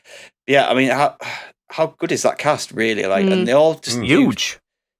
like so many of them are just out of character to watch they usually play. Elijah Wood. Like Elijah Wood is just incredible in this. It's this Terrifying. awful, little, creepy little bastard who kills these women, and he just has this. He was an awful, creepy little bastard in Lord of the Rings. Yeah, I was thinking this was his first kind of big film after that. Lord of the Rings. Yeah. It doesn't even have any dialogue in it. No. It's I was going to say, it's not a standing big there. part, He's got is it? glasses on, Menacingly. hasn't he? These glasses, you don't see his eyes until you get close Yeah. up to him. This the There's bit. a couple of them because I don't think Devon Aoki has any dialogue either. She's just there to kill nerds with a No, sword. she does. I think. Oh, does she? Yeah, but she's got these like reverse swastika like Yes. kill it like stars like Yeah. that she uses, which is that she's fucking incredible in this. Just like chopping fools left, right, and center. Oh, absolutely. Yeah, I love the obviously the noir style of it all. Like obviously all the kind of 50s dialogue with parts So of good. it. It's better than 300, Oh yeah, Mm. Oh, yeah. yeah. which a lot I of mean, people put them together because obviously it's Miller books, but 300's art style's more sepia rather than Yeah. comic. Well, I think That's I just- think it's also it's a more iconic art style in Sin City Yeah. because since like 300, I mean, because they were both technically the first two films to have like the entire production be on green screen. Yes. And I think Sin City worked better than 300's a great film, but it's also a Zack Snyder film, and I can't support that. Yeah. And I think Biggie, you might have to correct me. I'm pretty sure 300 never got a coloured run, did it? It was just black and white. Because I know they re-release them, don't I? know Sin City got a re-release in colour. Oh, I don't know. I remember it being black and white, but I don't remember there being a colour version. There may have been one. They always did it. Make a bit more Yeah. money, innit? Yeah. I think this film was probably the start of that little resurgence that Mickey Rourke had as well. Oh, God, yeah. And I love 'Cause Mickey he's Rourke. like unrecognizable in this film. Mm. Like The makeup for Marv is incredible. yeah, like he's that, and he plays the character so perfectly. Like he's absolutely brilliant in this. And yeah, I just honestly I can't fault it. Like I said last night, I was like, I'm just going to watch this again. Yeah, Like, just, scene for scene, there isn't a boring bit. It's not. It is a great movie. Yeah. It's like for me, it's on par with V for Vendetta. I love them both. I love them It's a both. really good film. And But like even like the some of the car scenes kind of looks a bit dodgy CGI wise. deliberate, innit? But yeah, it's deliberate. You can completely look past that. You look at it and go, yeah, it looks a bit shonky because maybe it was at the time and the budget and stuff, but it fits so well with the art style and the Yeah. rest of the world that you don't have to. Well, it's like Chinatown Worry and stuff about like it. that in the older films where they had them on cars on tracks. Yeah. With it. Chinatown is so good. It is. With the way they've made the film, with it being all on green screen CGI, you get shots that you couldn't do in a real noir film. Like there's the one, I think it's when it's going into the second part of That Yellow Bastard. And it's Bruce Willis driving forward in a hurry, and the camera like is like above the countryside and just then swoops Yes, right down to the yeah. front windscreen to look at him. It's like you couldn't do that in a real. No, they were just wide shots, weren't classic they, noir instead? film. They were just wide shots, yeah. And it's like stuff like that really sells the comic book nature of it. Yeah. Like all those shots from like where the camera's like right on the ground and looking right up at someone, or the various boot shots, or even just like silhouetted character. Like having silhouetted characters in a black and white film like that is incredible. Yeah. Like I've got Wikipedia open here, and it's a shot of Becky from early on in the film where she's walking down the street and there's a car behind her, and the lights are kind of on her back. You can't see anything of her, or outside the lights, you just see her silhouette and the two lights and a bit of the reflection on the ground. It's beautiful. It's done it's so well. stunning. Yeah, and even like when they do those other kind of silhouettes, it's done with like you say, like it's pure black and white. Yeah. It's not like if I say black and white, you just think the Like grey tones. yeah, grey tones, but this is pure. It's a black screen and everything's like done in this comic white. Like the bit with Bruce Willis's story right at the end.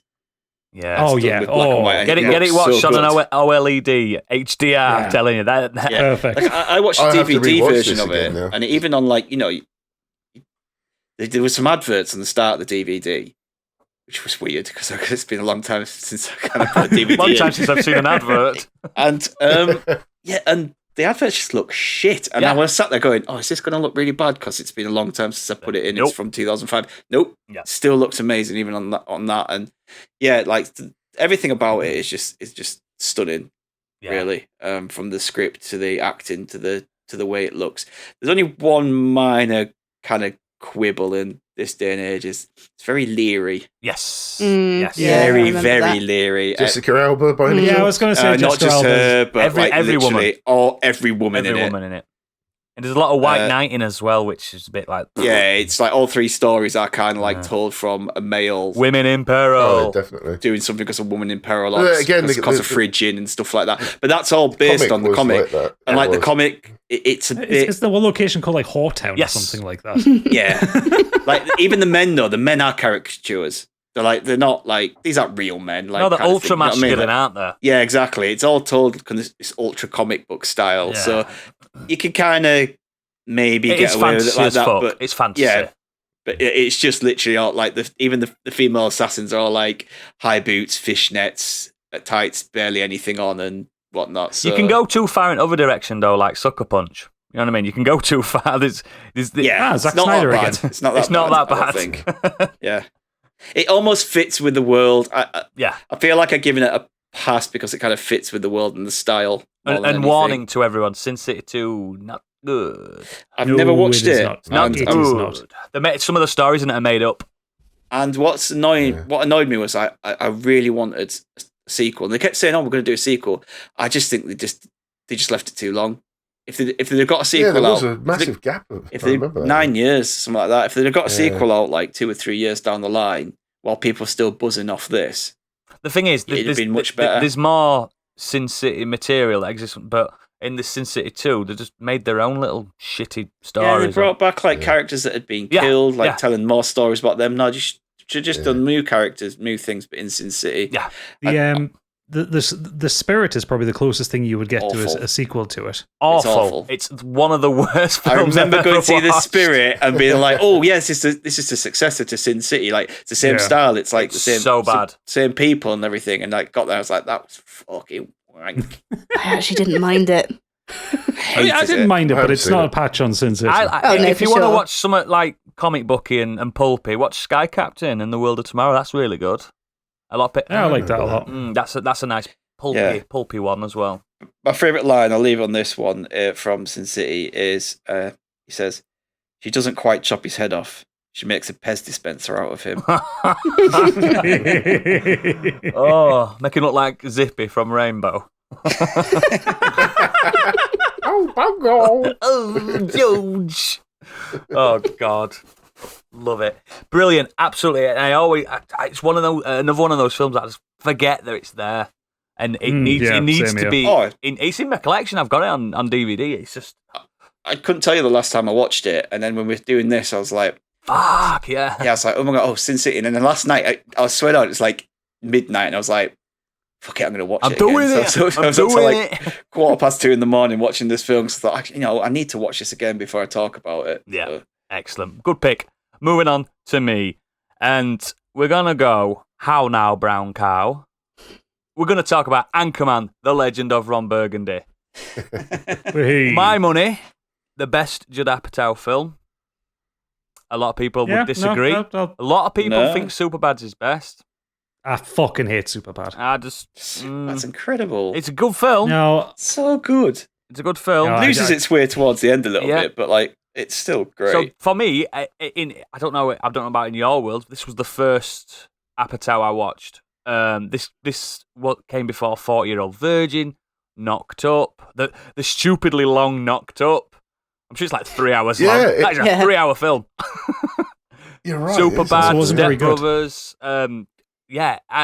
This is an ensemble and a half.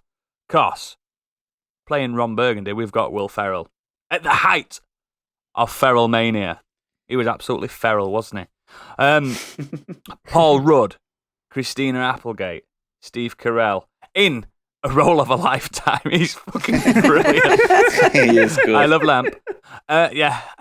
We've got Chris Parnell, Fred Armisen, Fred Willard, Danny Trejo, Luke Wilson, Ben Stiller, Jack Black, Will Smith for a second, and then I was saying most of those are only basically for a minute or so. everyone from Hollywood for a second. That's what I want to talk about now. That scene where the news teams get together. Yeah. And they have. Oh yes, the scene that escalates quite wildly. Yeah, it's like West Side Story, but with news teams. I kill a man with a trident. Yeah. You need to leave the country for a while. I just love that top-down shot when you can see them all charging in. There's the one dude that just falls over immediately. Yeah. No touching of the hair or the face. The thing, the main reason I picked Anchorman is because it's one of my all-time. I'm not massively into American comedies, but this has got quite a British Python-esque edge to it. Yeah. It's very surreal. And that's what I like about it. It's as if Apatow's gone right. I'm picking stuff that I watched as a kid, and a lot of these like American directors watched like Monty Python and stuff like that. Do you know what I mean? You can see that influence there. This is not a stoner comedy, which is what a lot of his are. This is like pure surrealism. It's also I'm not 100% sure, but it's also it seems to be broadly not improvised. Yes, like a lot of Judd Apatow's films, there is a level of improvisation. Yeah, that's one of the reasons why I don't like Superbad, because Jonah Hill's improvisation in it annoys the piss out of me throughout. This one, because they're having to play these kind of very set characters and it's very set gags. I really there's a script it more there. than. Yeah, I enjoy it more than a lot of other Apatow films. If you watch the outtakes, they must have done some improvisation. There is. They got a whole other film out of it. Yeah, there is. But it was. I think it's mostly Brick's dialogues improvised. It's just the strange shit that Steve Carell's coming out with. I watched the making of it today as well, and it's not that there weren't improvisation allowed. It's just there was. This is the A scene. This is B scene. This is the same scene. Yeah, you just let them do rather than. Just go with it. Whatever's funny, we'll have. Hit the best. Yeah, it was like that, and that's why they got a whole a film out of it.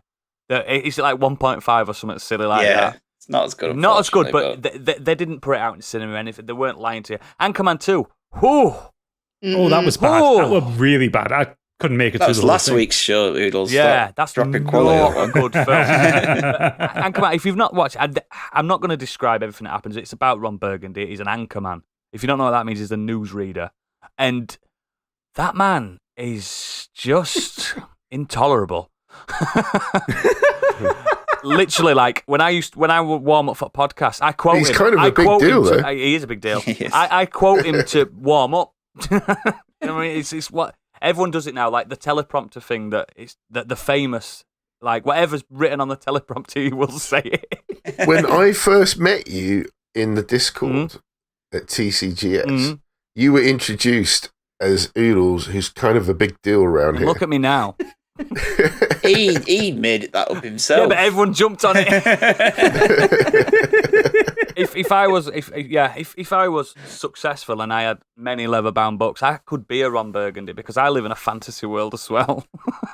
Yeah, it's so quotable though, isn't it? That film, like literally, you can quote something from anywhere in that film. I think every single scene is iconic, isn't it? Yeah. I was just laughing because I was thinking, do you remember the network scouts, and they're stood there like talent scouts watching a football match, and they're just watching people reading the news. They've got like clipboards and everything. See, I love Paul Rudd's character in it. Oh God, because he's so sleazy and so silly. But it's when he's in Ron Burgundy's office and he's saying, I'm going to use it's called Sex Pan. Yeah. He opens the box. Opens the box for the aftershave. Oh God, it's so good. Sex Pan. That's after he opens London Gentlemen. Yeah. 60% of the time it works every time.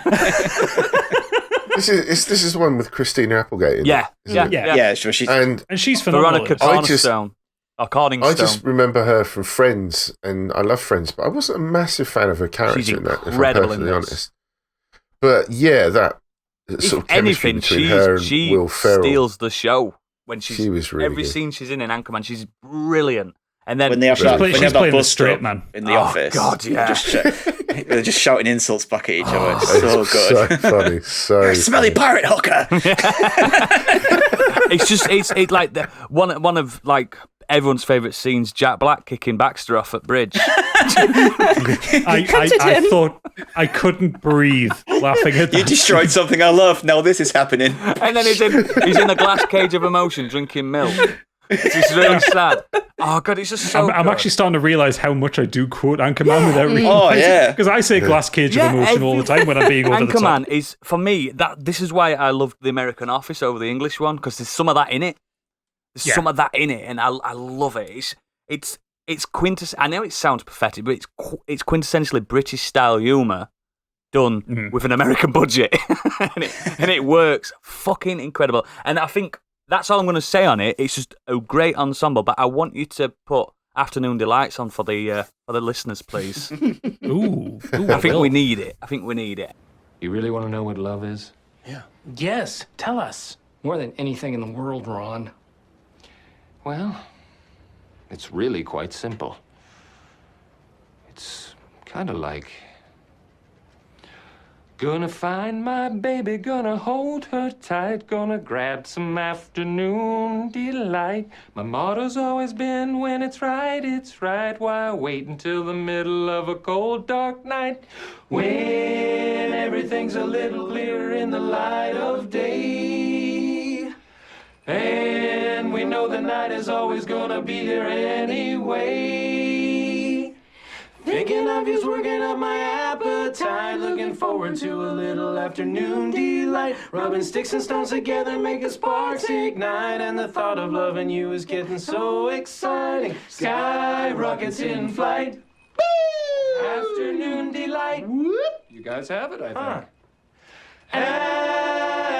Afternoon delight. That question mark at the end of the teleprompter was I'm Ron Burgundy.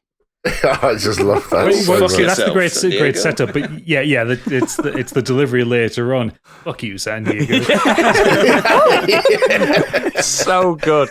Yeah, but don't watch the sequel, guys. Don't worry about it. It's unnecessary. It's only got one film. There isn't a sequel to it. Yeah. It makes characters like strong characters like Veronica. It puts her on the back burner. Makes her not the straight person anymore. Which that's what they were riffing on. Yeah. There's a weird thing with a dolphin or something, isn't there? Something like that. I turned it off about the time that they crashed the RV. Yeah, it's like Zoolander 2. I can't remember anything from Anchorman 2, genuinely. Like the first film, I can remember everything, quote it endlessly. The only good thing in Anchorman 2 is the chicken of the cave. When he's got the bats. I don't even remember that. He's got deep fried bats. Nothing. It's so funny, that bit. Nope, don't remember that. Because it's not that good. Anchorman 1 is a 10 out of 10 comedy. It's a 10 out of 10 comedy. If you listen to this and you haven't watched it in ages, you're going to appreciate it again. Because it's also, for me, it's the one film that I think that, well, of his comedy films, that Will Ferrell is not playing Will Ferrell. Oh, no, he's not. He's genuinely acting. Yeah. Yes. Like, most of Will Ferrell's career, whether it was Elf, Step Brothers, Old School, whatever, he was just riffing on that kind of persona he had in Saturday Night Live. Big man shouting. Big man shouting. Yeah, I'm not a massive fan of him, to be honest. Yeah. But yeah, he nails it. He's playing Humphrey Bogart. He's playing old school straight actors from. He's also like unrecognizable as Ron Burgundy. His hair's incredible. Like the wig and the mustache are fantastic. Did you ever see him play Robert Goulet in Saturday Night Live? Yes. That's the only thing that kind of reminds me a little bit of Ron Burgundy of previous characters. It's there, which is also hilarious as well. Yeah, it is. But yeah, if you've not seen it, guys, just pop it on and enjoy your afternoon delights. Telling you. Do you know what? As well, it's one of those mid-2000 comedies that it's fine for its age. Like, it's not one of those ones it hasn't aged. No, it badly, hasn't. Do you know what I mean? There's words in it, but it's played for reasons. You know what I mean? Yeah, but there's nothing in there like you're not looking at like American Pie kind of style and thinking, this is troubling now. Like, it's none of that. And no, it's 2004, I think it came out as well. So yeah. Unless you're offended by men getting killed by tridents, you'll like it. On a horse. God, that scene is just... It escalates and escalates. And so other day, my son was watching YouTube, and do you know how they do like Minecraft parodies of film scenes and stuff? There was an Anchorman this scene done on Minecraft. Fucking hell. And I was like, they used all the dialogue, and my son's like, what's this? I went, you're not ready for this yet. But when you are, son, it's going to be incredible. It's going to be, And then, my son, you shall be a real man. Then my boy, you'll be a real man. Oh, get Anchorman, guys, get it watched. Gadget, take us home. Okay, so I'm going to come in with I mean, we've had some strong ensembles here. We've had some strong casts, but I think I'm going to come in with one of the best casts in terms of value for money. Ooh. Because the film I'm talking about had a budget of $40 million. Only $40 million in 2019. That's what we get a month on Patreon. I know, right? Fucking wish. I haven't seen any of that money. Yeah, you didn't sign the contract. Anyway, the film I'm talking about is Rian Johnson's probably magnum opus, Knives I Out. thought you were going to say Star Wars. I could have said that. I like that film. But yeah, no, Knives Out I'm talking about. I love Knives So Out. for your $40 million, you get a cast consisting of Daniel Craig, Chris Evans, Ana de Armas, Jamie Lee Curtis, Michael Shannon, Love Michael Shannon. throwback to the 80s himself, Don Johnson, Wow. Toni Collette, Yeah. Lakeith Stanfield, Catherine Langford, Christopher Plummer, and Frank Oz, Frank Oz. of all people. Yoda Frank Oz is in himself. it. Yes. And so I'm not going to go through the plot. Yeah, of Knives disclaimer, Out, I've but never I'm seen gonna- it. Okay, well, it's You a have? whodunit. I haven't, have I? Yeah. Honestly, I keep you. Have we chatted about this? mate. Yeah. Yeah, we have talked about Knives Out before. If it weren't for me, you'd forget Tell me what it everything is and you it'll know. remind me what it is. Daniel Craig's the detective with the Texan Oh, accent. yeah, I've seen it. Yeah. Great accent. Sounds like Fog So, on yeah. Leghorn. Fuck, yeah. So I'm Sorry. not going to go through the whole plot because obviously that's There's spoiler been city. foul And play. That's if you it. haven't seen it, you need to see Yeah, it this is film good. because it's fucking incredible. But I'll give you the first paragraph from Wikipedia. So the family of Harlan Thrombey, a wealthy mystery novelist, attends his 85th birthday party at his mansion.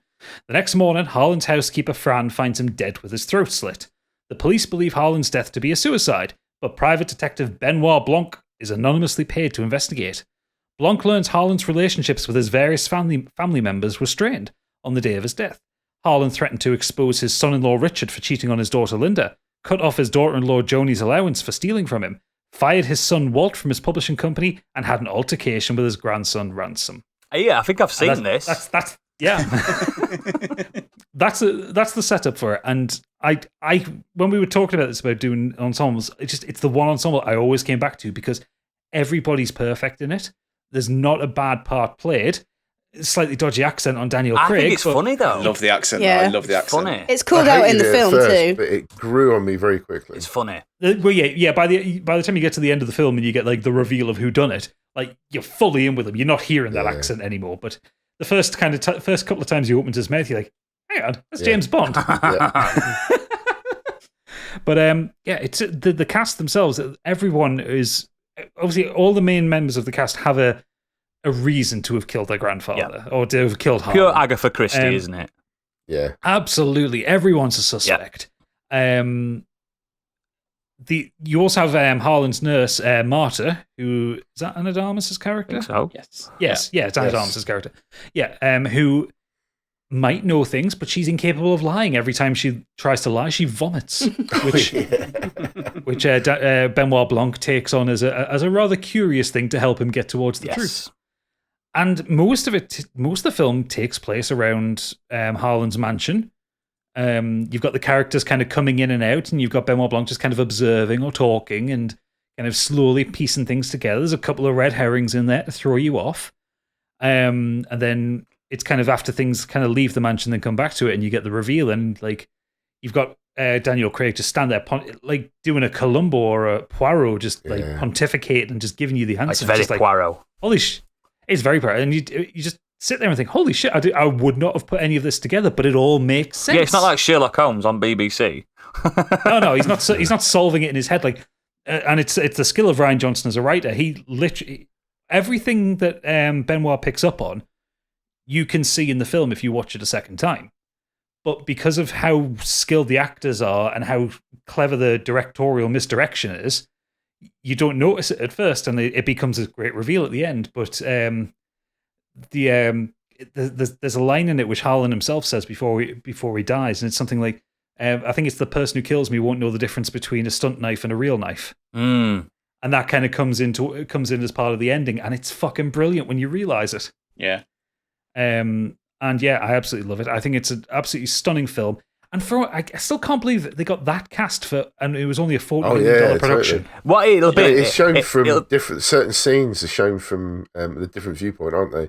So you Yeah. get the same scene kind of played depending on the viewpoint, and it's brilliant. a It's proper connected so like well. a proper like professional actor. They read a script, and if they love that and they've got passion, they are not bothered with what they're getting paid. No, they Oh, won't. yeah. And I know, but it's still like, I mean, Daniel Craig, Jamie Lee Curtis, Michael Shannon, Don Johnson, they're all massive hitters. Chris Daniel Evans as Craig well, gets paid obviously, the $50 MCU. million a bond. Exactly, yeah. Like, I know he can command stuff like that, so it's the fact that it is such a small budget production. Yeah, you love to see it though. You love because they are auteurs in their little craft, aren't they? They are. Yeah. And I remember, like, I don't know why I didn't think it were called Knives Out, but I know I've seen it. I also really like that Chris Evans is playing against type because Yes, I his was gonna character say. Ransom is a massive dickhead. He's a bell end for He's the America's ages. ass. You can just tell that he's like, all right, I've spent the last decade being the good guy, The being goodest like- guy. the goodest of good guys. Yeah. So the next film he just comes off as like, I am going to be an absolute twat. And you can tell how much he's enjoying it as well. You can see the smile on his face when he's got that scene where he's like, okay, and fuck you, fuck you, yeah, fuck you, eat and shit, fuck eat you. shit. I mean, That's it, eat shit, sorry, not Chris fuck Evans. you. Chris Evans Yeah, is a good storms bastard. He's a bastard in Sunshine. I mean, more of a career man. He's a bastard in Scott Pilgrim. Pilgrim. He's a good bastard. Oh, he does bastard, Bastardism. bastard very well. Yeah, but like Jamie Lee Curtis's character as Linda, she's the eldest daughter of Harlan, and it's almost like she's got like a kind of like matriarch of the wider family kind of thing going on. She's almost like leading everybody. You get these great scenes where you see her kind of on her own, like obviously processing the fact that the character's father's died. And like she kind of falls to bits a little bit, and it's so much pathos and so much skill in these like very small scenes. Jamie Lee Curtis can do with no very little wrong. dialogue. Oh, she's absolutely perfect in it. And I think my only concern about this movie is because it was so good, and they've already talked about A getting show Daniel out there. They're Craig doing a to show. do some more. No. So Netflix done. have bought the rights for 2 sequels. It's confirmed, So isn't it? film. I just Yeah. I just it's hope been they filmed. can- Oh, right. It's done, yeah. I just hope they can capture that same magic with another. They're obviously I'm not going to be the going same to reel people, off the so cast another here. cast. I've got it here. Do So it. Netflix bought it for $450 million for the Whoa! rights to have. So yeah, budget Oh, of it's a four. hell of a cast. So it's got Daniel Craig, obviously, Yep. Dave Bautista, Ethan Hawke, Kate Hudson, Ed Norton, Catherine Hahn, Leslie Odom Jr., who you know if you're into Hamilton, and Janelle Monáe. Wow. So yeah, It's a some strong cast. very Mm. big hitters. And this is a there as show well. rather than a film. No, it's it's a a film. film. Just a Netflix film. Okay. Netflix film. Yeah, Yeah, the And The it's first been good Daniel filmed- Craig Netflix got- film. so much money. They give so much money. It's been filmed. It was filmed in Greece. So it's set in Wow. Greece. Oh. Yeah. Yeah. Oh. He got a phenomenal amount for it, didn't he? Daniel Craig, he got over 100 million to film the next 2. Yeah, I turned it down that role. So.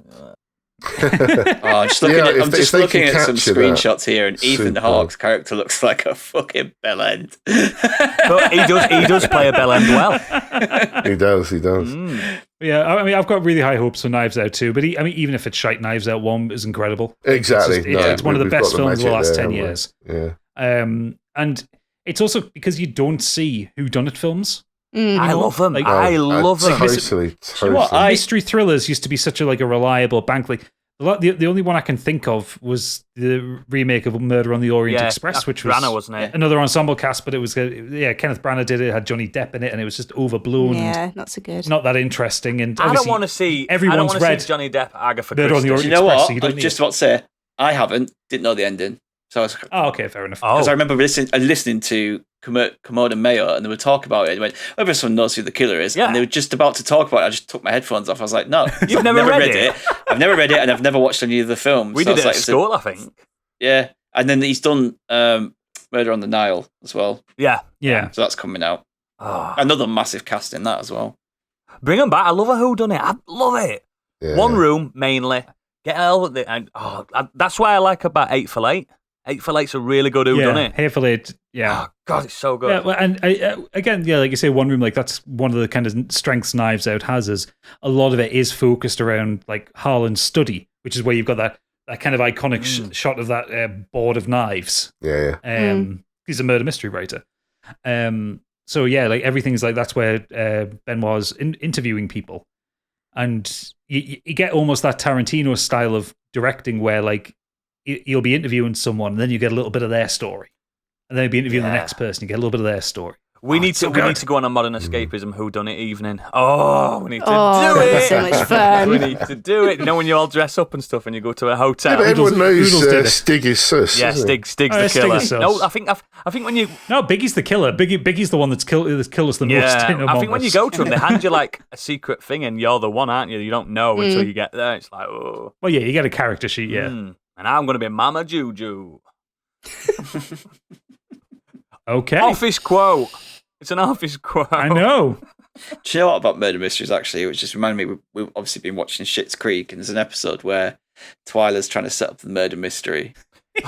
And, like, the whole episode is, like, centered around them trying to sort this murder mystery out. And then you never see it. Yeah. And the episode ends, I was like, and it just made me laugh. I was like, that's funny, because you just don't see any of it. I read a novel about 5 years ago and it's all like it sounds weird and it's quite meta. It's a novel about someone writing a whodunit novel.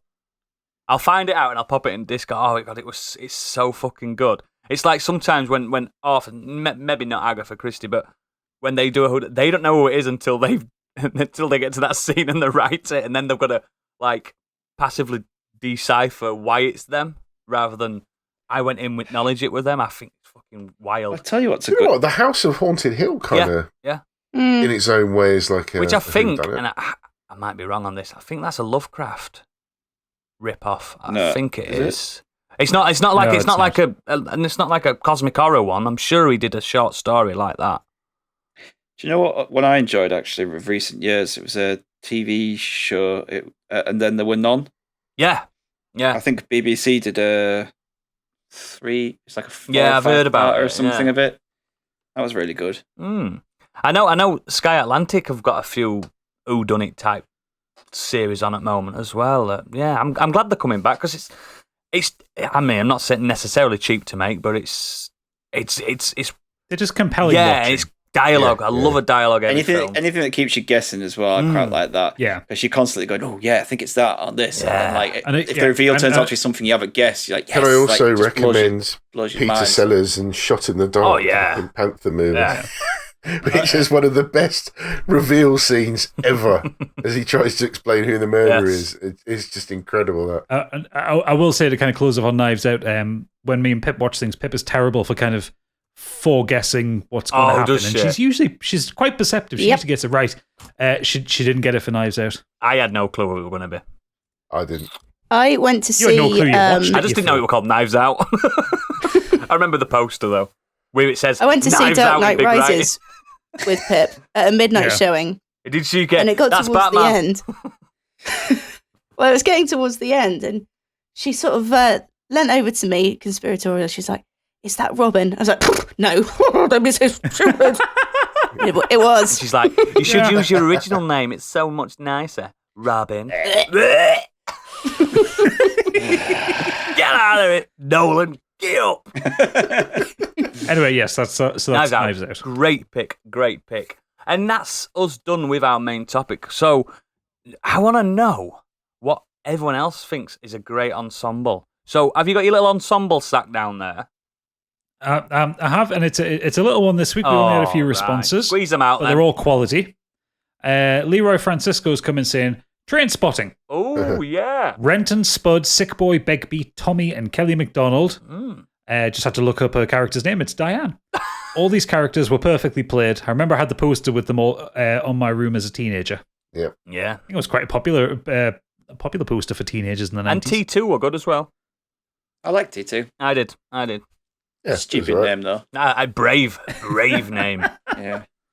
What, to put it in contention with Terminator 2? Everyone, like, 20 years later. T2 down as anything. You'd be very confused if you got If you them. put T2 down in a conversation, like you're typing it out or saying it's to someone, like everyone knows that's Terminator 2, don't they? Yeah. So, I love it. Super Natty Cat has come in saying, I would say the original season cast of Final Space. I think is a Netflix No animation. idea. I don't know this. Avocato, Gary, Little Cato, Hugh, and KVN. I love the bants. Yeah. And the fact that KVN is just super annoying and that Gary is a little bit of all of us. The bromance ship between Gary and Avocato is so beautiful. My favourite bit is when they have to walk through a tunnel of electric fences without alerting any guards. They're all getting electrocuted and they have to stay quiet, leading my favourite expression of anguish I've ever heard. Tough titty wombas. My mum used to say, when I used to like, I want that, my mum used to say, well, tough titties, you're not having it. She used to say that to me all the time. Wow. And last up, Angry Kurt saying, my pick isn't from any kind of fiction, and I don't even like one of them that much. Kurt, honestly. My pick is the original Top Gear threesome and now of Grand Tour fame, Jeremy Clarkson, James May, and the one I don't like, Richard Hammond. What's wrong with Richard Hammond? He's why lovely. do you not He's like miniature. the one that you shouldn't like as much? Why are you not on board with the problematic one that punches people? Oh, In the early Top Gears, before it became too scripted, the show and the dynamic was really great and often really funny. I agree with that. You could tell that they were mates having an amazing time, and they carried the show to a point where you didn't have to be into cars to find the show entertaining. Even though I found some of the later series and the Grand Tour too scripted at times, the dynamic has always remained really good. I'll agree with that. Like some of the later seasons of Top Gear before you can't the argue incident. with a Top Gear or a Grand Tour special. Oh, the Bolivia Oh, special yeah. is still hands down one of the funniest Which things one? I've ever seen. Bolivia. The Bolivia Yeah. one. Like where they start off with the cars on a raft in the Amazon. They have to try and get it off. Swear, Oh, do you know what? I haven't seen those that one. are I like the one where it's they're in incredible. Vietnam and stuff. those are so good. Vietnam's Those are brilliant. so Really good. funny. And I were never into cars when late teens, early 20s when the cast, the gelled, because I'm sure it was chuffing, what's his name, Noel Edmonds before them. Sure it was. I'm sure he used to do Top Gear. Yeah, I think so. Yeah. I think you're right. Well, that was when it was like a proper magazine show. Like Jeremy Yeah. Clarkson would have a review Yeah. that week. And when it became the threesome of fucking, the The threesome of fucking. yeah, I didn't have. I just didn't know what to say. Part of the pod? No, it's not. But at first, I really like. I'm with Kurt on that one. I liked it more at the beginning when it just, Yeah. and then it just turned into this. It just repeated jokes started happening, but then the specials always come out. You're like, yes, this is what I'm here for. Yeah. So some of the specials are fantastic. Like the one where they had to go. It was one of the Christmas ones where they had to go to Bethlehem. Oh God, yeah. They drive across like Iraq and Jordan and but then some of them got really weak. Like one of the recent Grand Tour ones. I mean Lockdown. I guess that was the best they could do given lockdown. Yeah, But like the Madagascar one was shite. They were on one road for the whole thing. I didn't like that one either. And it was bullshit. Mm. But then they've had really there's one where they go on an American holiday in RVs. Oh God, And like Clarkson puts a steering wheel up on the top so he's like a yacht. yeah. And doesn't realize when he's driving through the desert, like the metal gets really I fucking wish hot. where he's sitting. I wish I could like Clarkson more, because I can get why people do like him, because he's a bit of an anarchist, but I don't like him. No, he's just a massive arsehole. Yeah. See, He's yeah, an idiot. I do like him, and I know that I shouldn't, because he kind of stands for everything that I don't like in a person. But he's just kind of like a blustering dad, I think. Yeah. Not that my dad's anything like Jeremy Clarkson. I just put it out there. He's a very nice chap.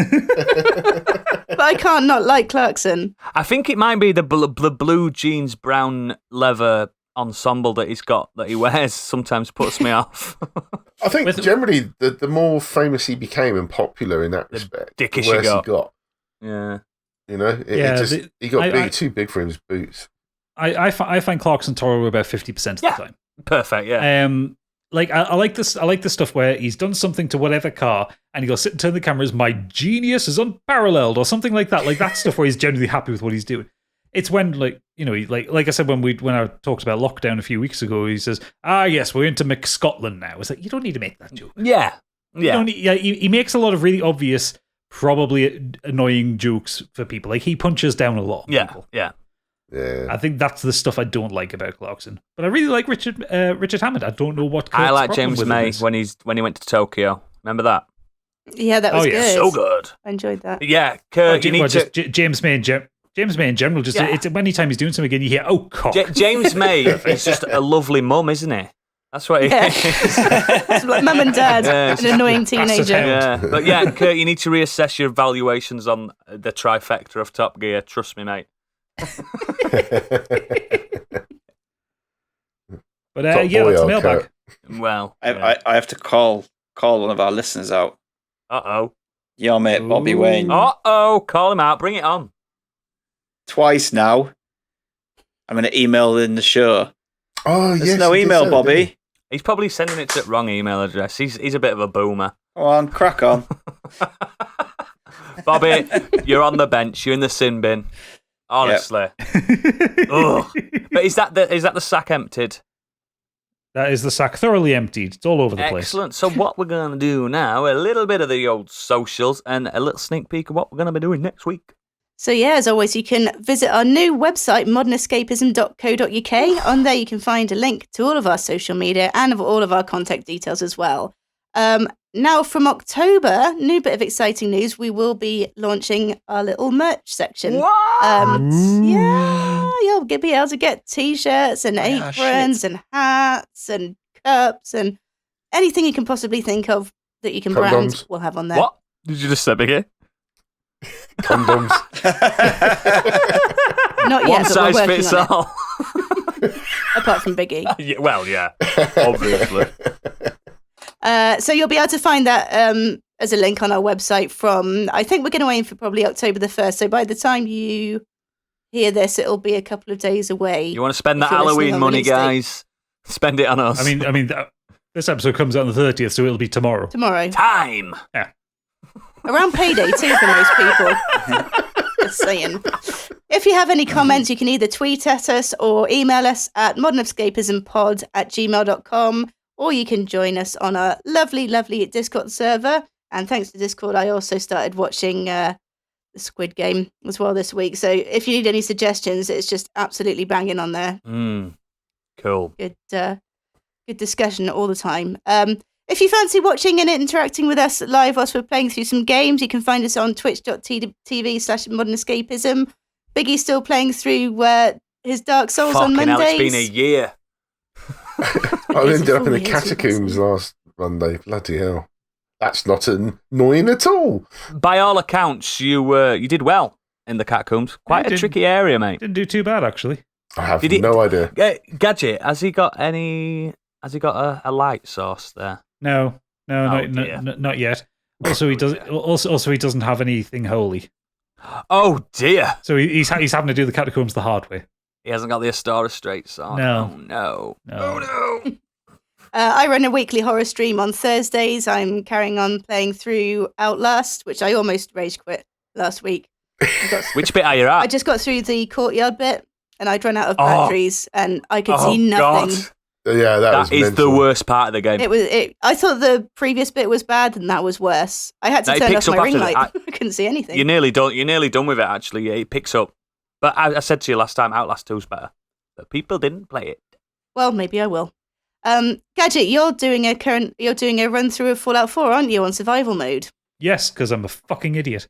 It's very enjoyable to watch, though. Them fucking one-hit kills. It's very pretty. I have to see. It's compared it's PC a gorgeous compared to game. console. Bloody hell. Yeah, it's a gorgeous game on PC. Yeah, it's I was kind of unprepared for how difficult survival mode is. So hard, innit? But it's funny. It is. It is. It was. It's a funny game in general, I think. It can be. It has its moments. It was Man v Bear, wasn't it, last week? Yes. I spent about an hour trying to kill a Yao So guy. good. And then And it Stig nearly got me a couple of times.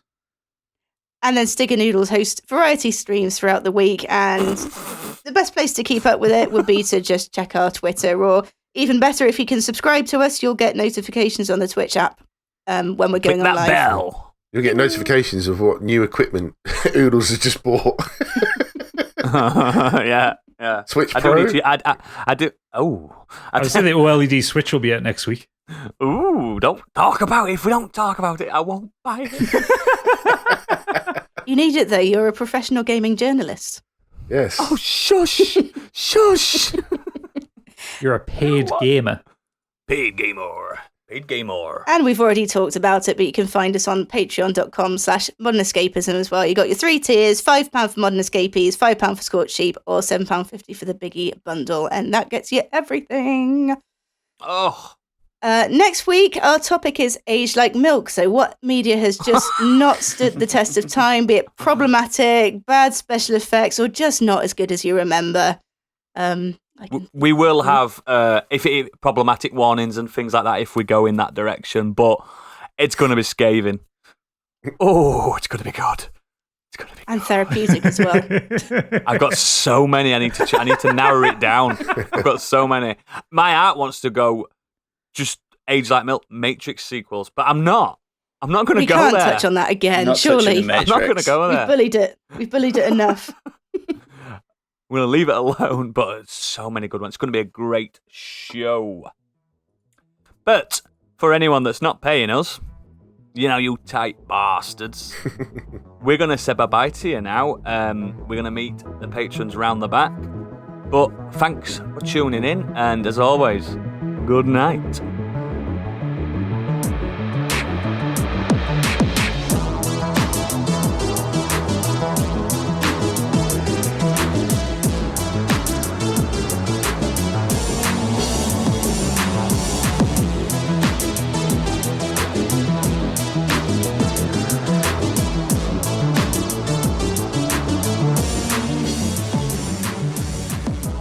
Fine, we got a woman in. What more do they want? A lot more than one. We've got an older gentleman. We've got a bisexual gentleman. We've got whatever I am. Bridge Goblin. Omnisexual.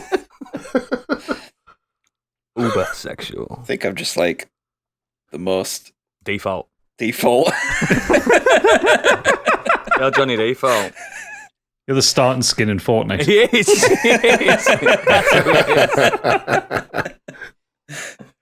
Oh, bless him. At least your name ain't Joe. Elderly gentleman, motherfucker. You've got 10 years on me. Oh, it must be time for his nap. Getting a bit cranky. Wow. I said you're getting a bit cranky.